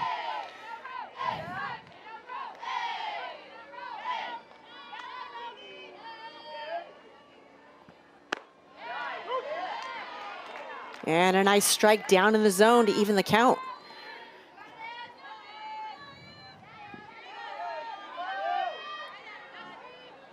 And take a look here at the feet and how close she is to chalking the line. Understanding Hansen has been working a lot of outside pitches. Right now she's trying to find something on her barrel.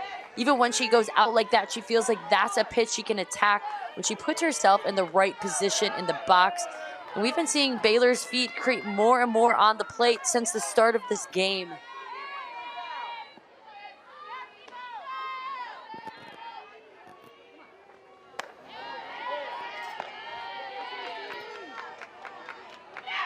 And going high with that rise.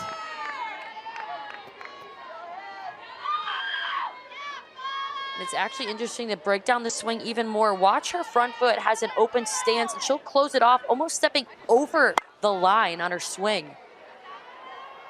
And a high fly ball, that's out. Now you can see going with that outside pitch, covering that entire part of the plate and then some. And I don't know about you, Amanda, but anytime I saw a hitter go from open to close, almost over her back foot, I loved to jam them inside. And we've been seeing Hansen go out, out, out. I wouldn't be surprised if she came in. There you go. A little too inside, but you know, the guess was there. And as you see right there, when she closed up, she knew she was tight, but she just got her a little too much up. I think if that is 2 balls lower, that's an extremely effective pitch, and I think it could freeze her there. Yeah, I agree. I love the idea of going inside. The location mattered on that. Now we've got the bases loaded. Wilson over at 3rd, Govin at 2nd, Hott at 1st, and a conference in the circle. Coach Lombardi bringing her team together, talking about the situation. Bases loaded, 2 outs.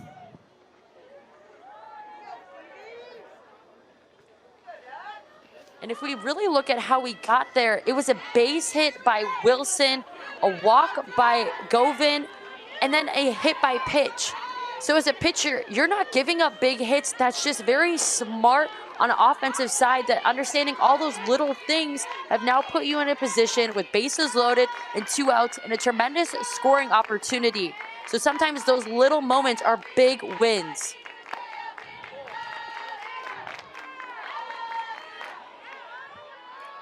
And this is a big opportunity for Sydney Collazos. She's 0 for 2 with a strikeout and a pop-up.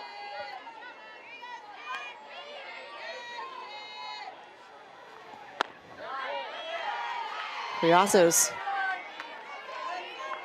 takes ball 2 inside. Collazos has been doing her job and more behind the plate. Would love to see her have this moment after capturing it down on the defensive side to give that offensive spark for her team. And puts it right down the middle.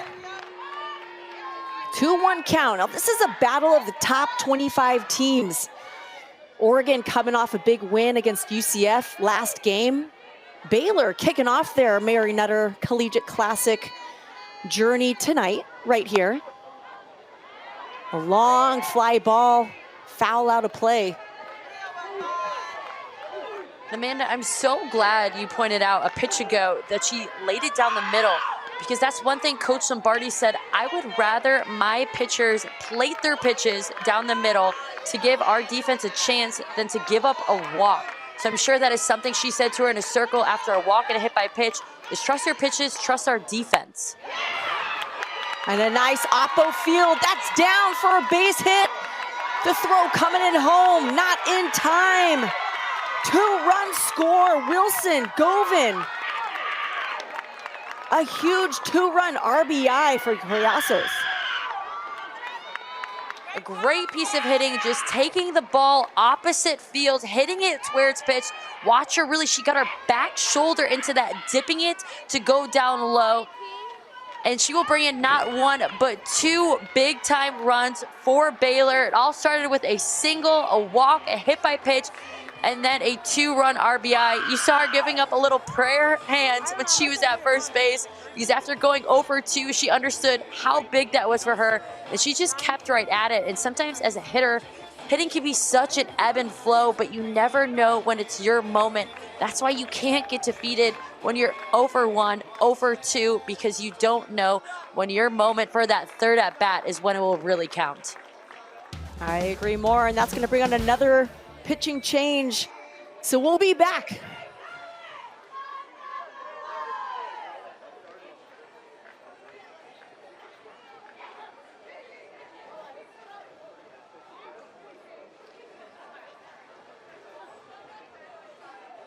In the circle now for number 19, Taylor Spencer.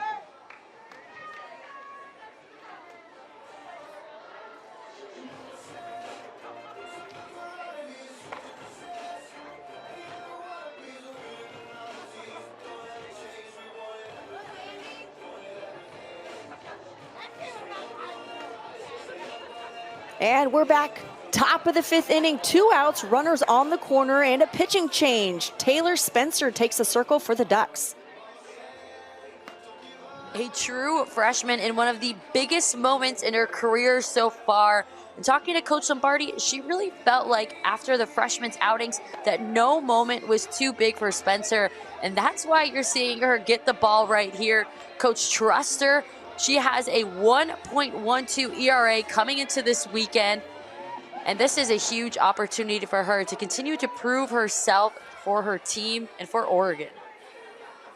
18 2/3 innings pitched this season. It's a big time situation for a freshman to come in and get a little confidence, knowing that your coaching staff believes in you to put you in this situation to begin with. And you're asked to go out and throw one out. I think it was a very smart pitching change, and you've seen that by Oregon as they really embrace a staff mentality.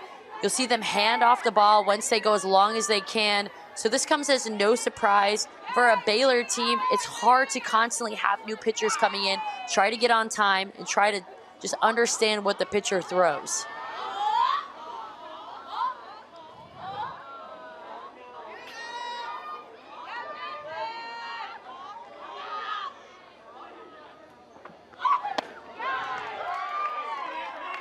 And a big swing, Amber Tovin trying to jump on the freshman in that first pitch.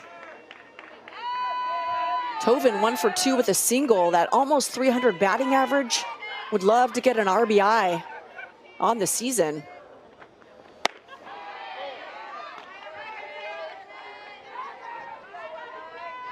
And take a look at Taylor Spencer's form. You see that the ball stays in her glove throughout her whole motion. As a hitter, that's very different when you just saw an arm swing back to never see the ball until it's right at her hip, releasing it.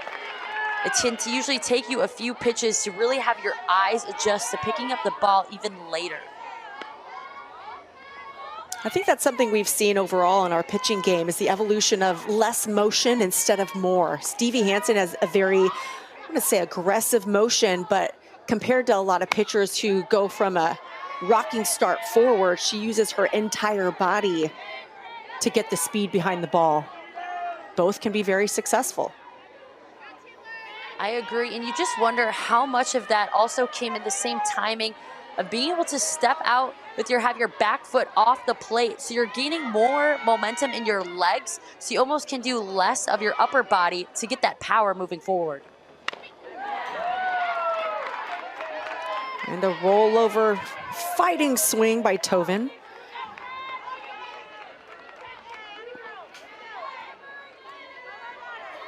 And I think a big reason why you're seeing so many pitchers keep the ball in their glove is it's really just a deception. It messes with the pitcher's eye level, or the hitter's eyes, excuse me. And a great pitch on the outside corner to get that final out of the inning. No runners on base. Oregon down by 2, heading back in to make some noise on offense. Right here is more of what we talked about. That form just causing the Baylor hitter.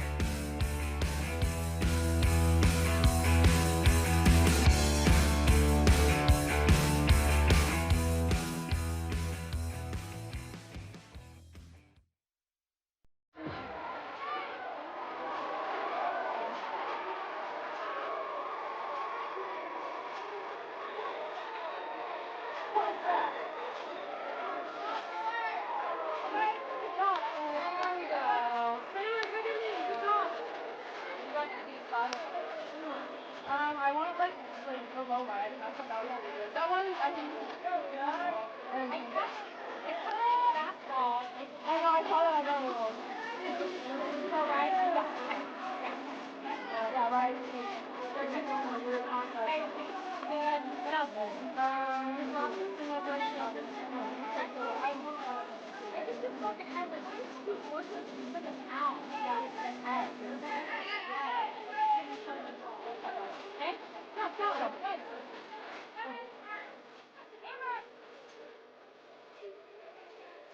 Keep up with USA Softball all year long at www.usasoftball.com. Finding local events, USA Softball National Championships, and the latest on certified equipment is just a click away. Are you a top 12U player? Sign up and try out for the USA All-American Games.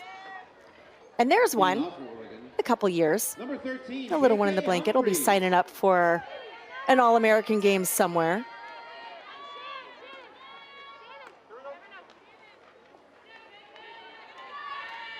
Yeah, I like that grip already.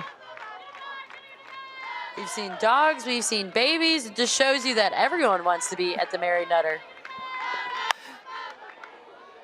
Oh, this is a nice shot, long fly ball, not deep enough. Hot for the first out of the inning. And that was KK Humphreys. Humphrey having a special day already. She was able to play her sister for the very first time against UCF. And her mother was actually panned in the previous game, having a split shirt, half Oregon, half UCF. It was very much a Mama Kelsey moment, if you do say so. That's fun. I love when we see that. These softball families, softball sisters. Speaking of, Kedri Lushar, sister of Kai Lushar. Big swing. Good effort, not able to get it. Would have been a fantastic play by Vivoda at third. Excellent effort. We are seeing both of these teams just give everything they have. That's the second time a player has really put their body on the line. And you mentioned it earlier, Amanda, you do not want to leave a ballpark with a clean jersey, and neither of these teams are. I think Baylor really feeling like they need to keep the Ducks off base. They're ahead by 2, but we could see how easily the tables can turn. Nice pitch on the outside corner, but in for a ball. I think Baylor understands how big this moment is. Even if you look at their records, Baylor only having 6 games to Oregon's 12. They understand because they've had so many games canceled, they have to maximize on every single opportunity that they have. This weekend's tournament being a big one.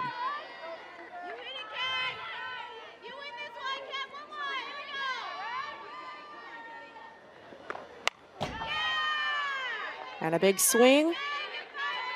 Let's take a look back at that amazing effort at third base.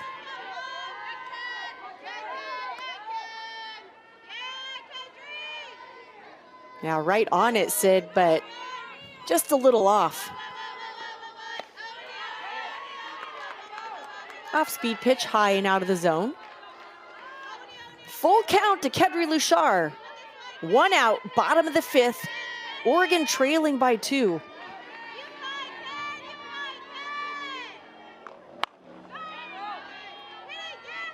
And another foul. One thing I've appreciated about Crandall's craft tonight, is how she can miss a pitch. 2 pitches ago, we saw a changeup that got away from her, but then she'll come back on the very next pitch and be so sharp. Yeah, Crandall really has done a nice job. Her 4 1/3 so far, only given up a couple of hits, 1 base on ball, 3 strikeouts. So has done a really nice job of settling that Oregon offense. Bouchard deep in the count. And we mentioned it earlier, but Crandall had 16 wins last season, including against top opponents such as Texas. But this year is the year that she finally looked at Coach Moore and said, I believe I can throw to anyone in the country. Right here, she's not intimidated by Oregon or any lineup she's facing.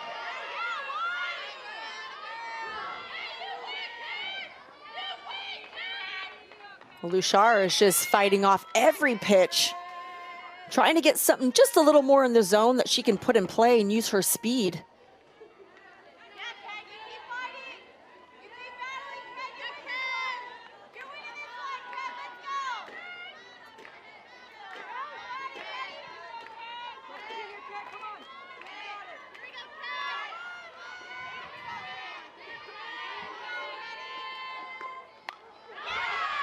And out front on that off speed. Gutsy pitch on a full count. There is nothing I love more than a full count changeup, and Bouchard doing a great job just staying alive. Watch her stay in her back leg as long as she could. Still had enough resistance in the front leg.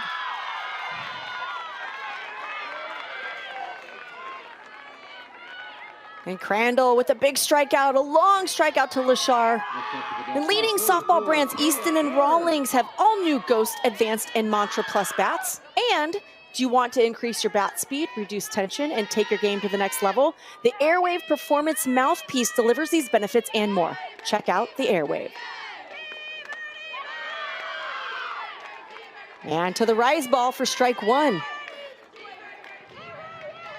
And that was a 12-pitch at bat. Kedri Bouchard before Crandall getting the big strikeout.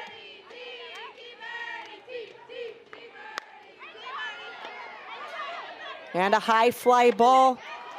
Collazos makes the catch for the 3rd out of the bottom of the 5th inning. And Baylor out of that inning 1-2-3. Up by 2 still, heading into the 6th inning.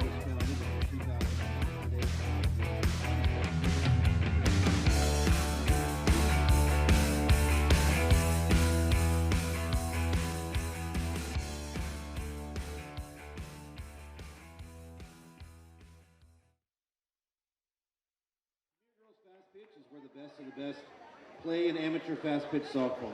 Since 2009, thousands of female student athletes have realized their dreams to play on the college level by performing with top-level competition in front of college recruiters. PGF produces hundreds of tournaments and showcases each year across the country, including the PGF High School All-American Game, which is unanimously considered the highest individual honor in youth fast-pitch softball. Premier Girls Fast Pitch. The future of the game is here. Hashtag Play PGF.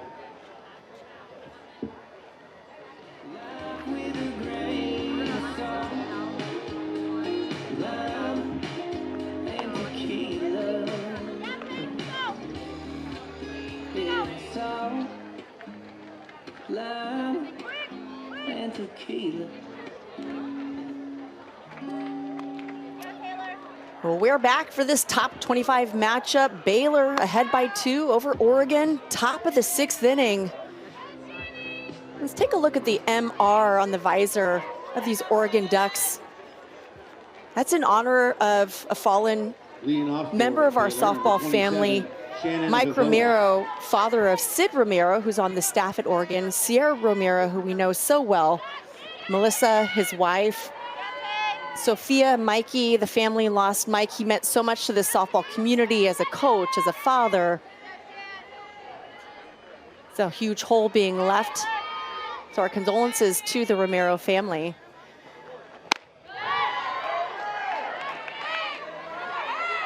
A beautiful tribute, really by a family who has changed the game of softball, and so much of that coming from Mikey Romero and how he coached his daughters, but also how he championed women's softball across every platform and every conference. Someone who really elevated our game, and our sport is in a better place because of him and his family.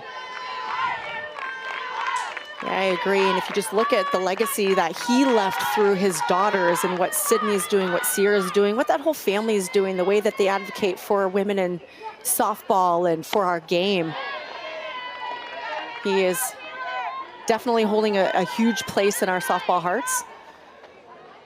So we thank the Romero family first and foremost for his time and their efforts for our cause. I think it's never lost the fact that, you know, we have so many teams here, and softball can feel like such a big environment, but once you really get in it, you realize it's such a small but a beloved community where once you're in it, people have your back. They're going to take care of you. You know somebody, that person knows somebody, and I'm sure you felt it, Amanda, and it's really just such a special sport to be a part of because of the people that it brings you and connects you with. Absolutely, and that's Vivoda. A huge leadoff single into right center field.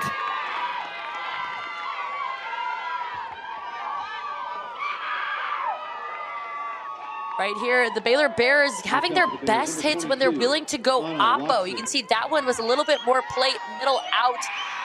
She really jumped on a drop ball there and just stayed level all the way through her swing. And these Baylor Bears, they understand that 2 against Oregon is not something they're satisfied with. They want more.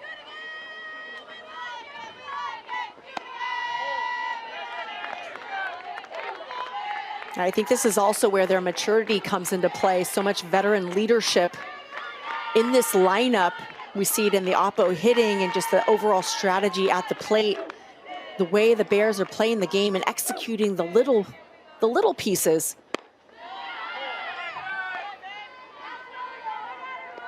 Watson looking to square for a bunt, and then the second time running through. And I think one of my favorite lines from coaches this weekend came from Coach Moore, saying he wants to baptize his team in fire. He wants them to be challenged at every point so they can succeed in moments like this. I read that. I loved that also. It made me laugh. That's really what this tournament is about. You talk to all of these coaches, and of course you want to get wins early on, and no coach, I shouldn't say no, but few coaches are really satisfied with their record maybe at this point, but every coach agrees that this is the place to test your team, to be challenged early on, and to have a taste of what postseason is going to be like. A nice heads-up play to get that lead runner at second. That's Bird over to Humphreys. See right there, she puts the ball in play, but it's one of those that it gets to the infield too quick, so she's able to take out the lead runner, something that was the last thing she wanted. She wanted to be able to move her over to second, but a great play there by the shortstop. I apologize, that was Sinicki. Deep in the hole, that was a great play.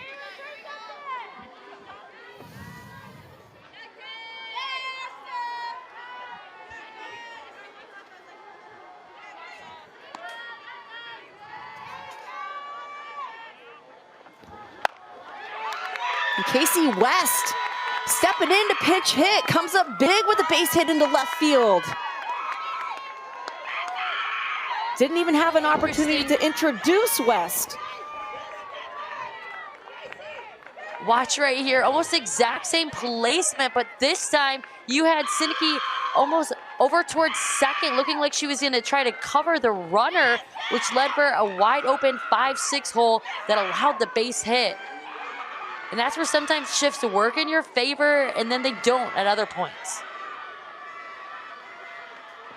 And this is Casey West's first hit of this season. That was her 6th at bat, no bigger, moving the runners over and getting that base hit.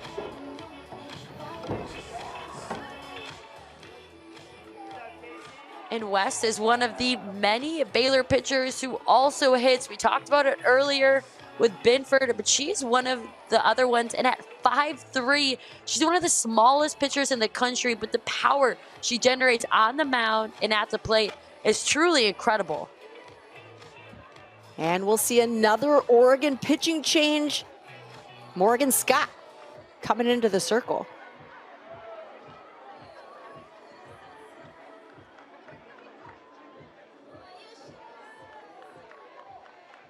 Now in the circle for the Ducks, number 23, Morgan Scott.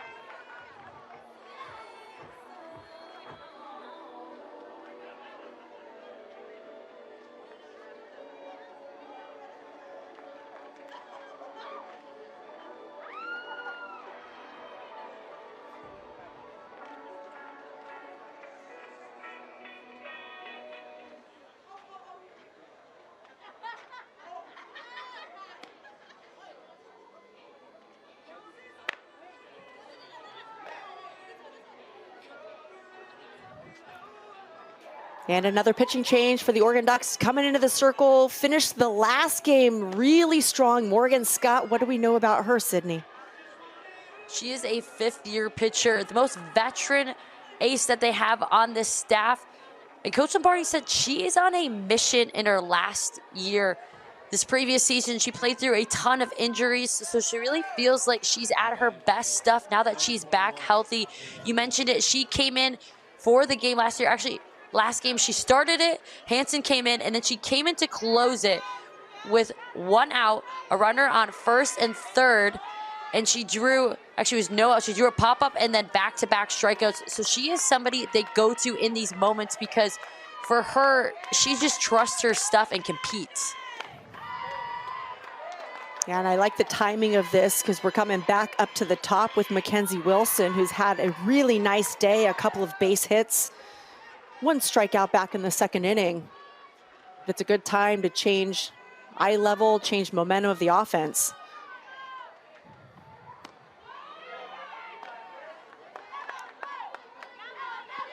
Runners on first and second, 1 out.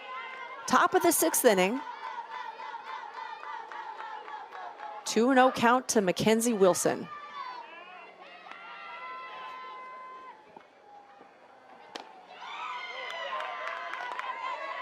And 3-0.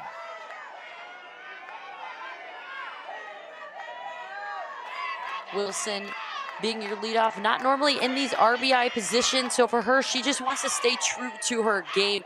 Work a single base hit right now. That's enough to be able to score.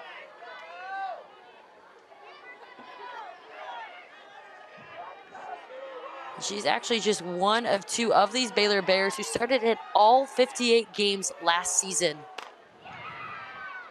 And a big swing, shallow left field, caught by Luchar. And that's a big second out for the Oregon Ducks. Next up for the Bears, number 41, Aaliyah Benford. And right there on the swing, it almost looked like the speed caught her up. Watch her kind of spin out of it. She is not able to stay through it. She got jammed, which allowed her to, which made her spray it towards left field. Binford, a big hack at strike 1.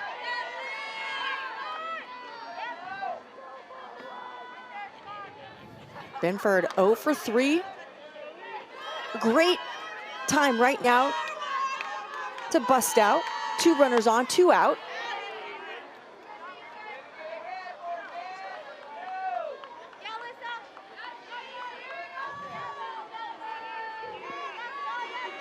That is a pitcher, when that happens, is a sign that you are spinning the ball so well that almost is going to hit you and you still fool the hitter. That's when you know your stuff is moving. And then goes with the off speed. Quick 0-2, then down in the zone, bouncing it to Wong. Great job of Wong keeping it in front.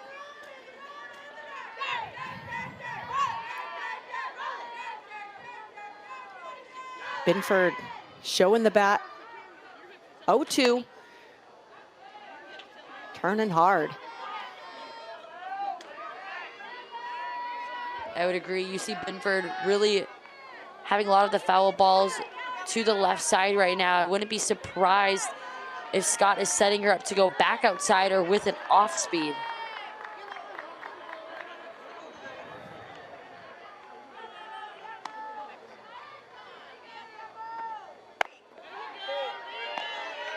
1-2 pitch.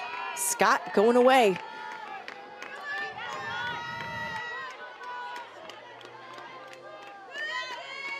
Count even at 2. Aaliyah Binford. Govan on deck.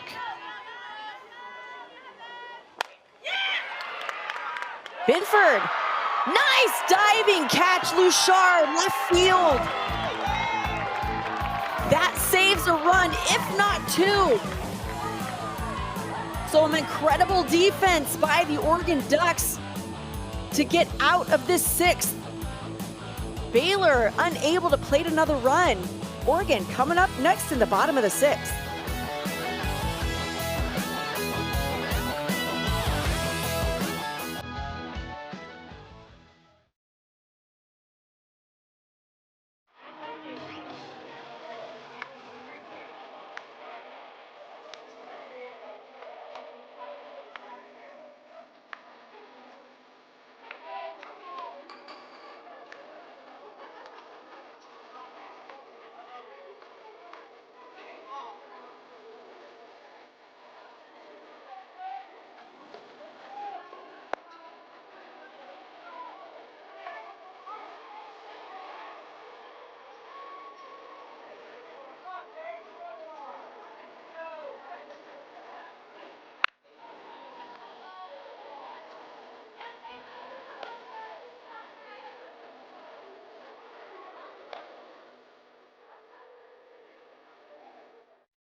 Well, that was a big out by Oregon.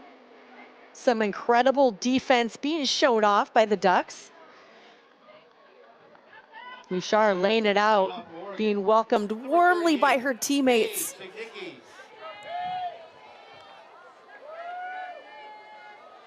We saw Luchard go for that ball earlier in the game up against the fence and be right there for making an outstanding catch. And the second time was the charm for her. Huge momentum for Oregon headed into the bottom of the 6th. And Paige Sinicki, leading off for the Ducks in the bottom half of the 6th inning. 1-0 count. Sinicki has a chance to act as that second leadoff. A big swing, high fly ball, camping under it. Amber Tovin bringing it in for out number 1. It's interesting when you look at Oregon's best success, it's been when they put the ball in play down and hard. That's forced errors by Baylor with the ground being so hard. And you're starting to see them pop up a lot of balls, and I love to see them just go back to that mindset of down and hard. Let's try to put the ball in the defense's hands and force errors. Yeah, I agree, and nobody does it better than this one. Kai Luchard uses the ground so well and her speed.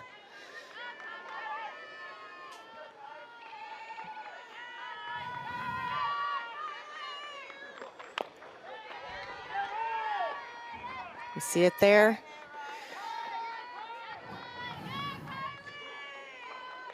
Luchard down 0-2. And she had a one-hopper earlier this game that she was able to beat out. So if you're Baylor's shortstop, I'm sure you are very tight right now, understanding that you don't want to get beat out in front. You can see her right there, especially third baseman and second baseman pinching on all sides.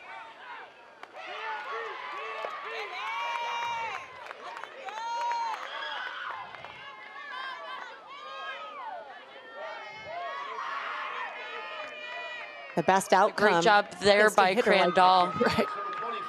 Right, you love that fielding pitcher, right? Oh, absolutely. My coach used to always say, you are another defender out there. You need to defend your position. Bringing in for a changeup for strike 1. Hannah Delgado coming up for the 3rd time in this ball game.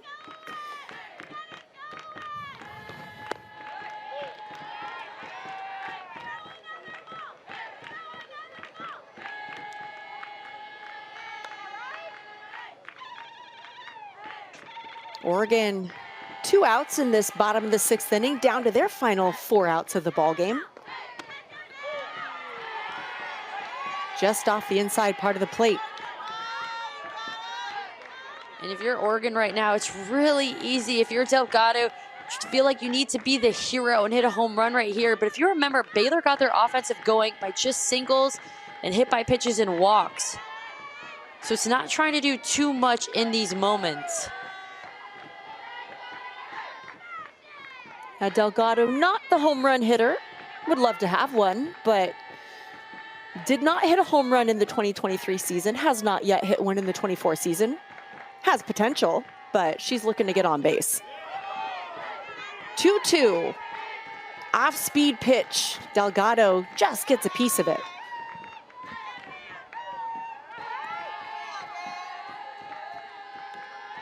And Crandall's method has been to slow you down, to speed you up. So expect to see her come high and tight right here. Nice swing, long fly ball, Delgado. But Hawk runs it down in left field. That'll end the 6th inning. Oregon still trailing by 2 as we head to the 7th inning.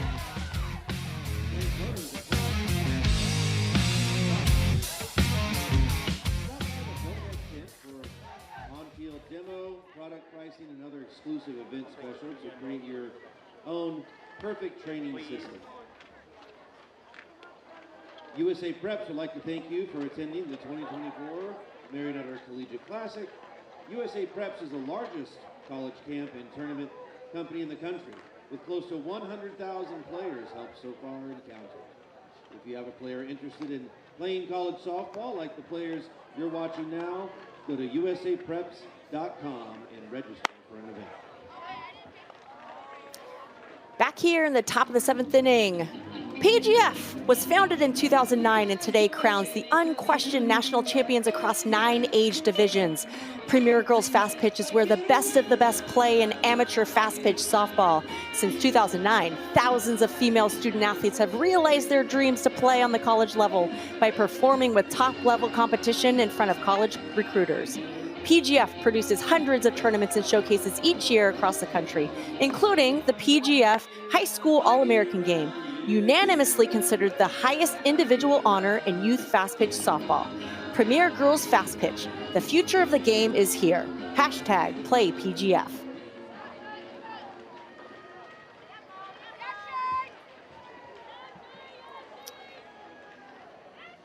And Scott taking the circle again, top of the 7th. Baylor trying to keep their lead and add to it. Oregon trailing by 2. They'll have 3 more outs when we get to the bottom of the 7th. But leading off here for the Baylor Bears, Shaylin Govin.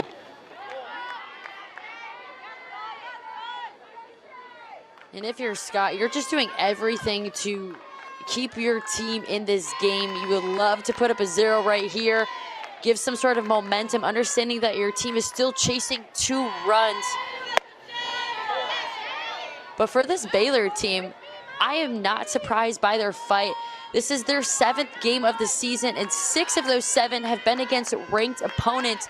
So for them, this just feels like another game in terms of how much it matters. Now, Baylor really has loaded up early in the season. They had a triple header, a 3-game series against Tennessee. 1 was canceled.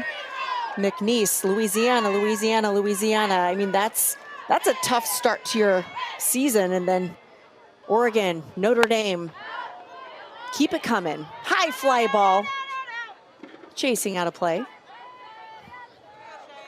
Yeah, I think that schedule right there is what he meant by baptize him in the fire.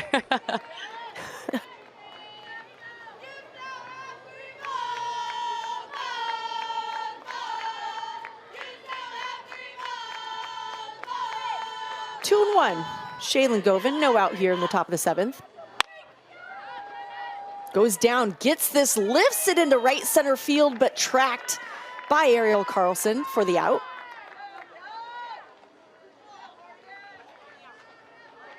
Govin on this pitch, just very off balance. She was really on her front leg on the swing.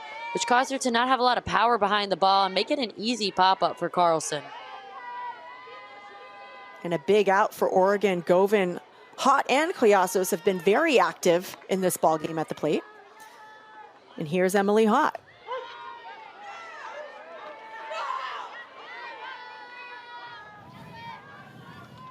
Hott walked back in the second, doubled in the third, hit by a pitch in the fifth.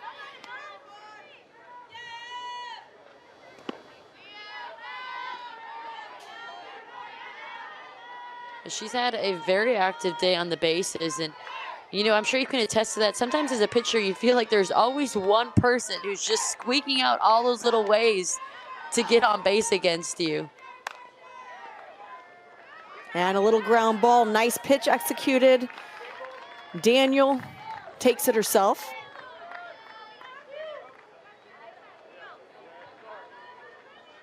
And Scott doing a great job at making this a quick inning so far.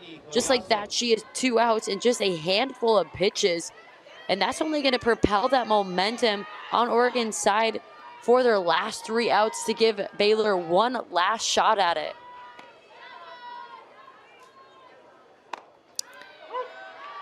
Sydney Collazos takes strike 1.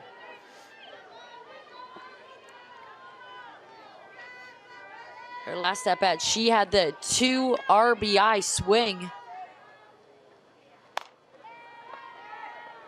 And there it is again, nice swing, center field, laying out, Hannah Delgado with the big catch for the 3rd out of the inning. Oregon with a 1-2-3 inning just in time. With the amazing defense pulling it in. They're trailing by a couple. It's time to get to work on offense.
And there's a good look at the Fighting Irish of Notre Dame. They're patiently waiting their 7:30 game, which is obviously no longer starting at 7:30. But they'll be coming up next versus number 22 Baylor. There's an Irish fan. Wants to make sure she's got the best seat in the house for the game. Team right behind her over there. But it'll be a good one. That'll be our nightcap, Baylor and Notre Dame. But we're not done here yet. Oregon, 3 outs remaining. It's the bottom of the 7th inning. They're trailing by 2.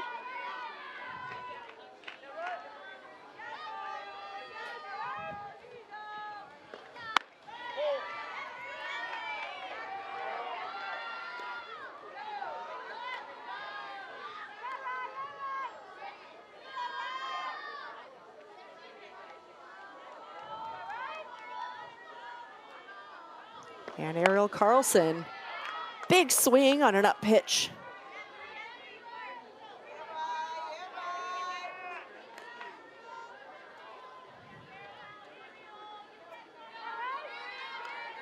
Carlson struck out back in the first, sacrifice bunt in the 4th. That would lead to Oregon's only run.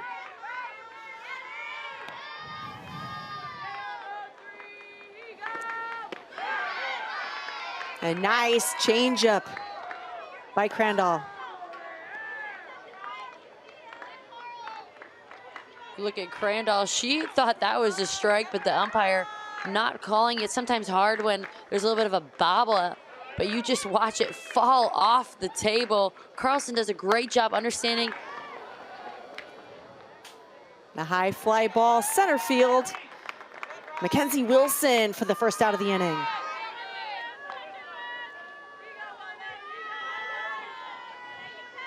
Next up for Oregon, number 10, Alyssa Daniel. Bonet is a proud partner with Mary Nutter. Check out Bonet products and design your new setup. And USA Preps is the largest college camp and tournament company in the country, with close to 100,000 players helped so far and counting. If you have a player interested in playing college softball, like the players you're watching now, go to usapreps.com and register for an event.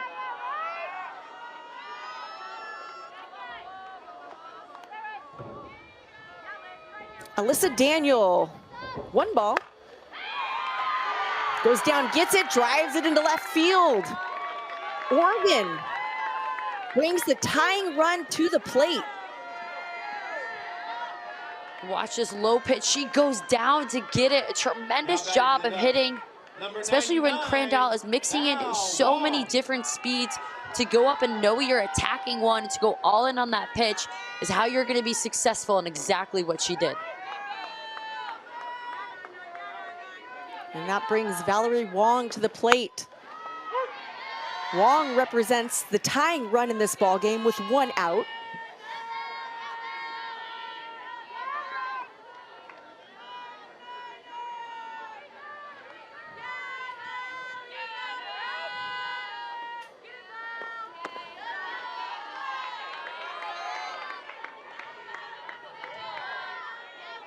A great stop by Cuyasos on that one.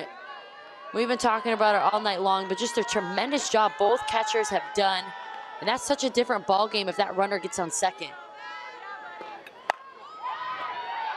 Wong, deep line drive, left center field. Daniel wheeling around, she'll hold at third. Wong up at second.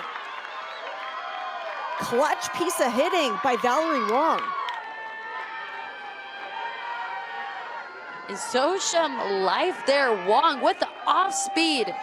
Watch her stay so patient and then explode. Doing a great job by keeping her weight back long enough so when she hit it, it paid damage. And the Oregon Ducks have woken up the Baylor Bears right here. And Wong, who had struck out and grounded into a double play in this ball game, comes up big and it makes the adjustment against Crandall, who I don't think we've talked enough about what a phenomenal performance we've seen out of the pitcher for Baylor today. What she's been able to do with this prolific Oregon offense. Next up for Oregon, number 13. She absolutely has, and until this inning, it's really been silent. And as the sophomore who is just getting better every time she is out there, this should be nothing but a huge confidence boost. But you have to give credit to Oregon. They are not falling over just yet. They're going to fight till their last out.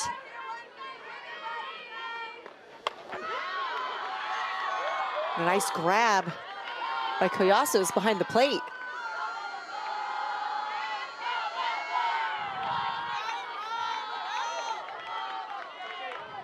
On this replay, you can see it almost gets away from her. And you have to remember, too, Crandall is just a sophomore. She's still learning these big moments.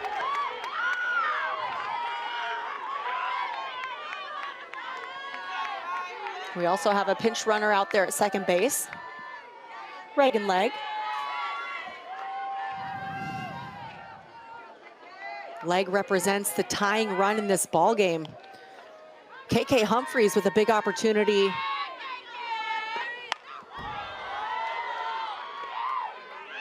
You know, from a defense perspective, you want to be back right now because you understand that the runner on third doesn't matter a whole lot, but it's the runner on second that's the tying run, and then the runner at the plate that is ultimately the game-winning run. That's where you want to be smart and not let any balls behind you from an outfield. One ball, two strike swing, deep right field. Runners are tagging. That ball drops against the fence. Daniel scores.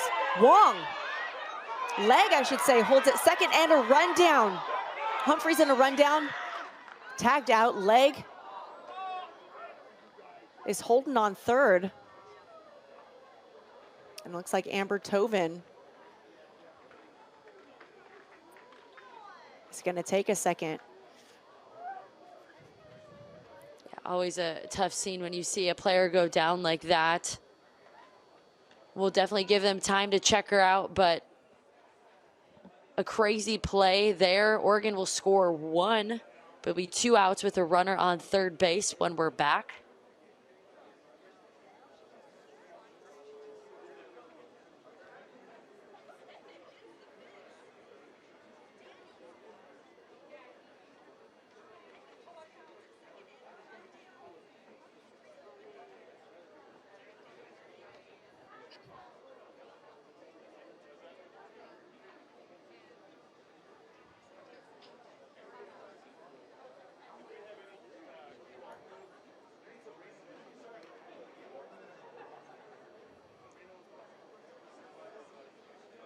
But if you're Glenn Moore and the entire Baylor staff, you're holding your breath, hoping Tovin was just a little shooken up.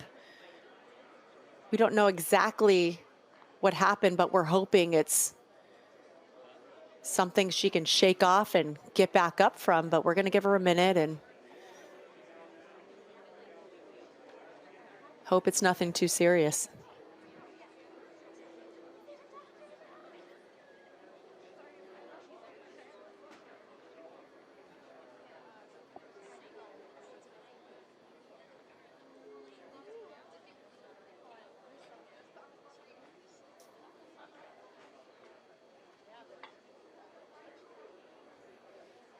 As a teammate, there's always nothing harder than seeing someone you love go through these moments, but just even watching the players and her coaching staff behind her, you can tell how close this team is, how much they have each other's backs, and want to stand with them through it all.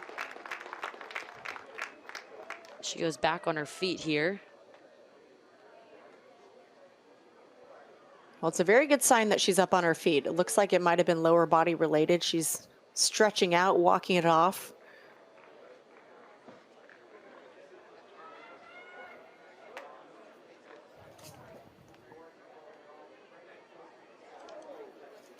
So as you can see, here is the play where the ball will go past the right fielder all the way to the fence.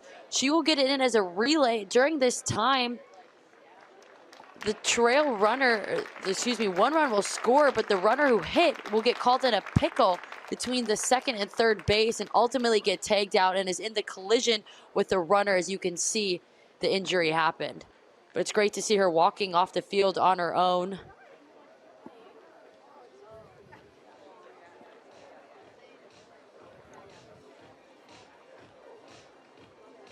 And it looks like Coach Moore will have a substitute here. And here's another look at the last part of the play when the moment happened. And it looks like it was her knee that got put in an awkward position on the collision. And Baylor will try to regroup themselves with 2 outs, 1 out away from securing this win over 25 Oregon.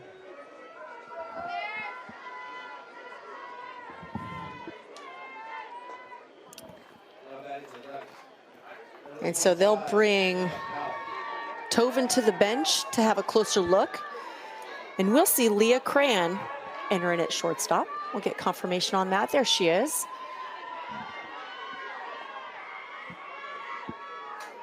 It's a 1-run ball game. That tying run on third.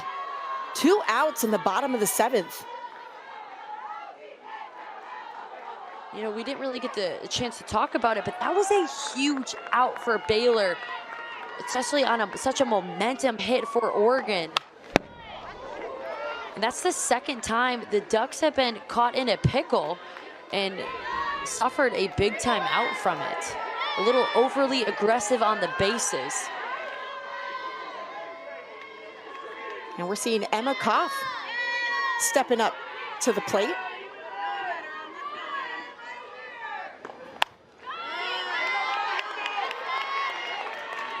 Koff had a tremendous career at Georgia Tech, hitting 50 doubles. Would love to have another one right now. And has been a big contributor to the Ducks lineup this season.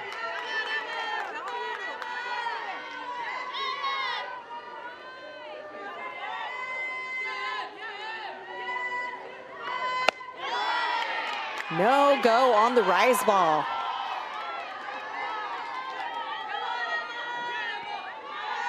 Two.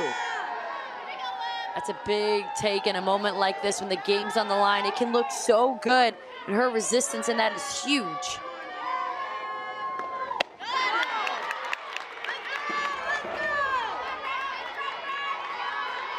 A tying run, still 60 feet away. Full count to Emma Koff. It's Reagan Legg. The 3-2 pitch. Koff hanging in there.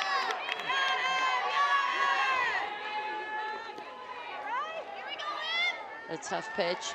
And an even harder foul ball. To keep your hands inside that rise ball, cupping up and in so you could foul it off to the left side.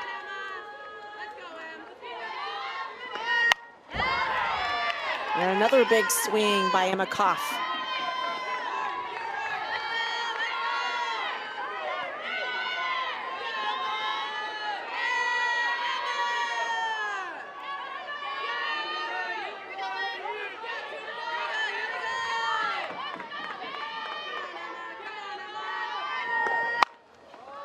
A big swing by Koff right back to Crandall, who will end this ball game.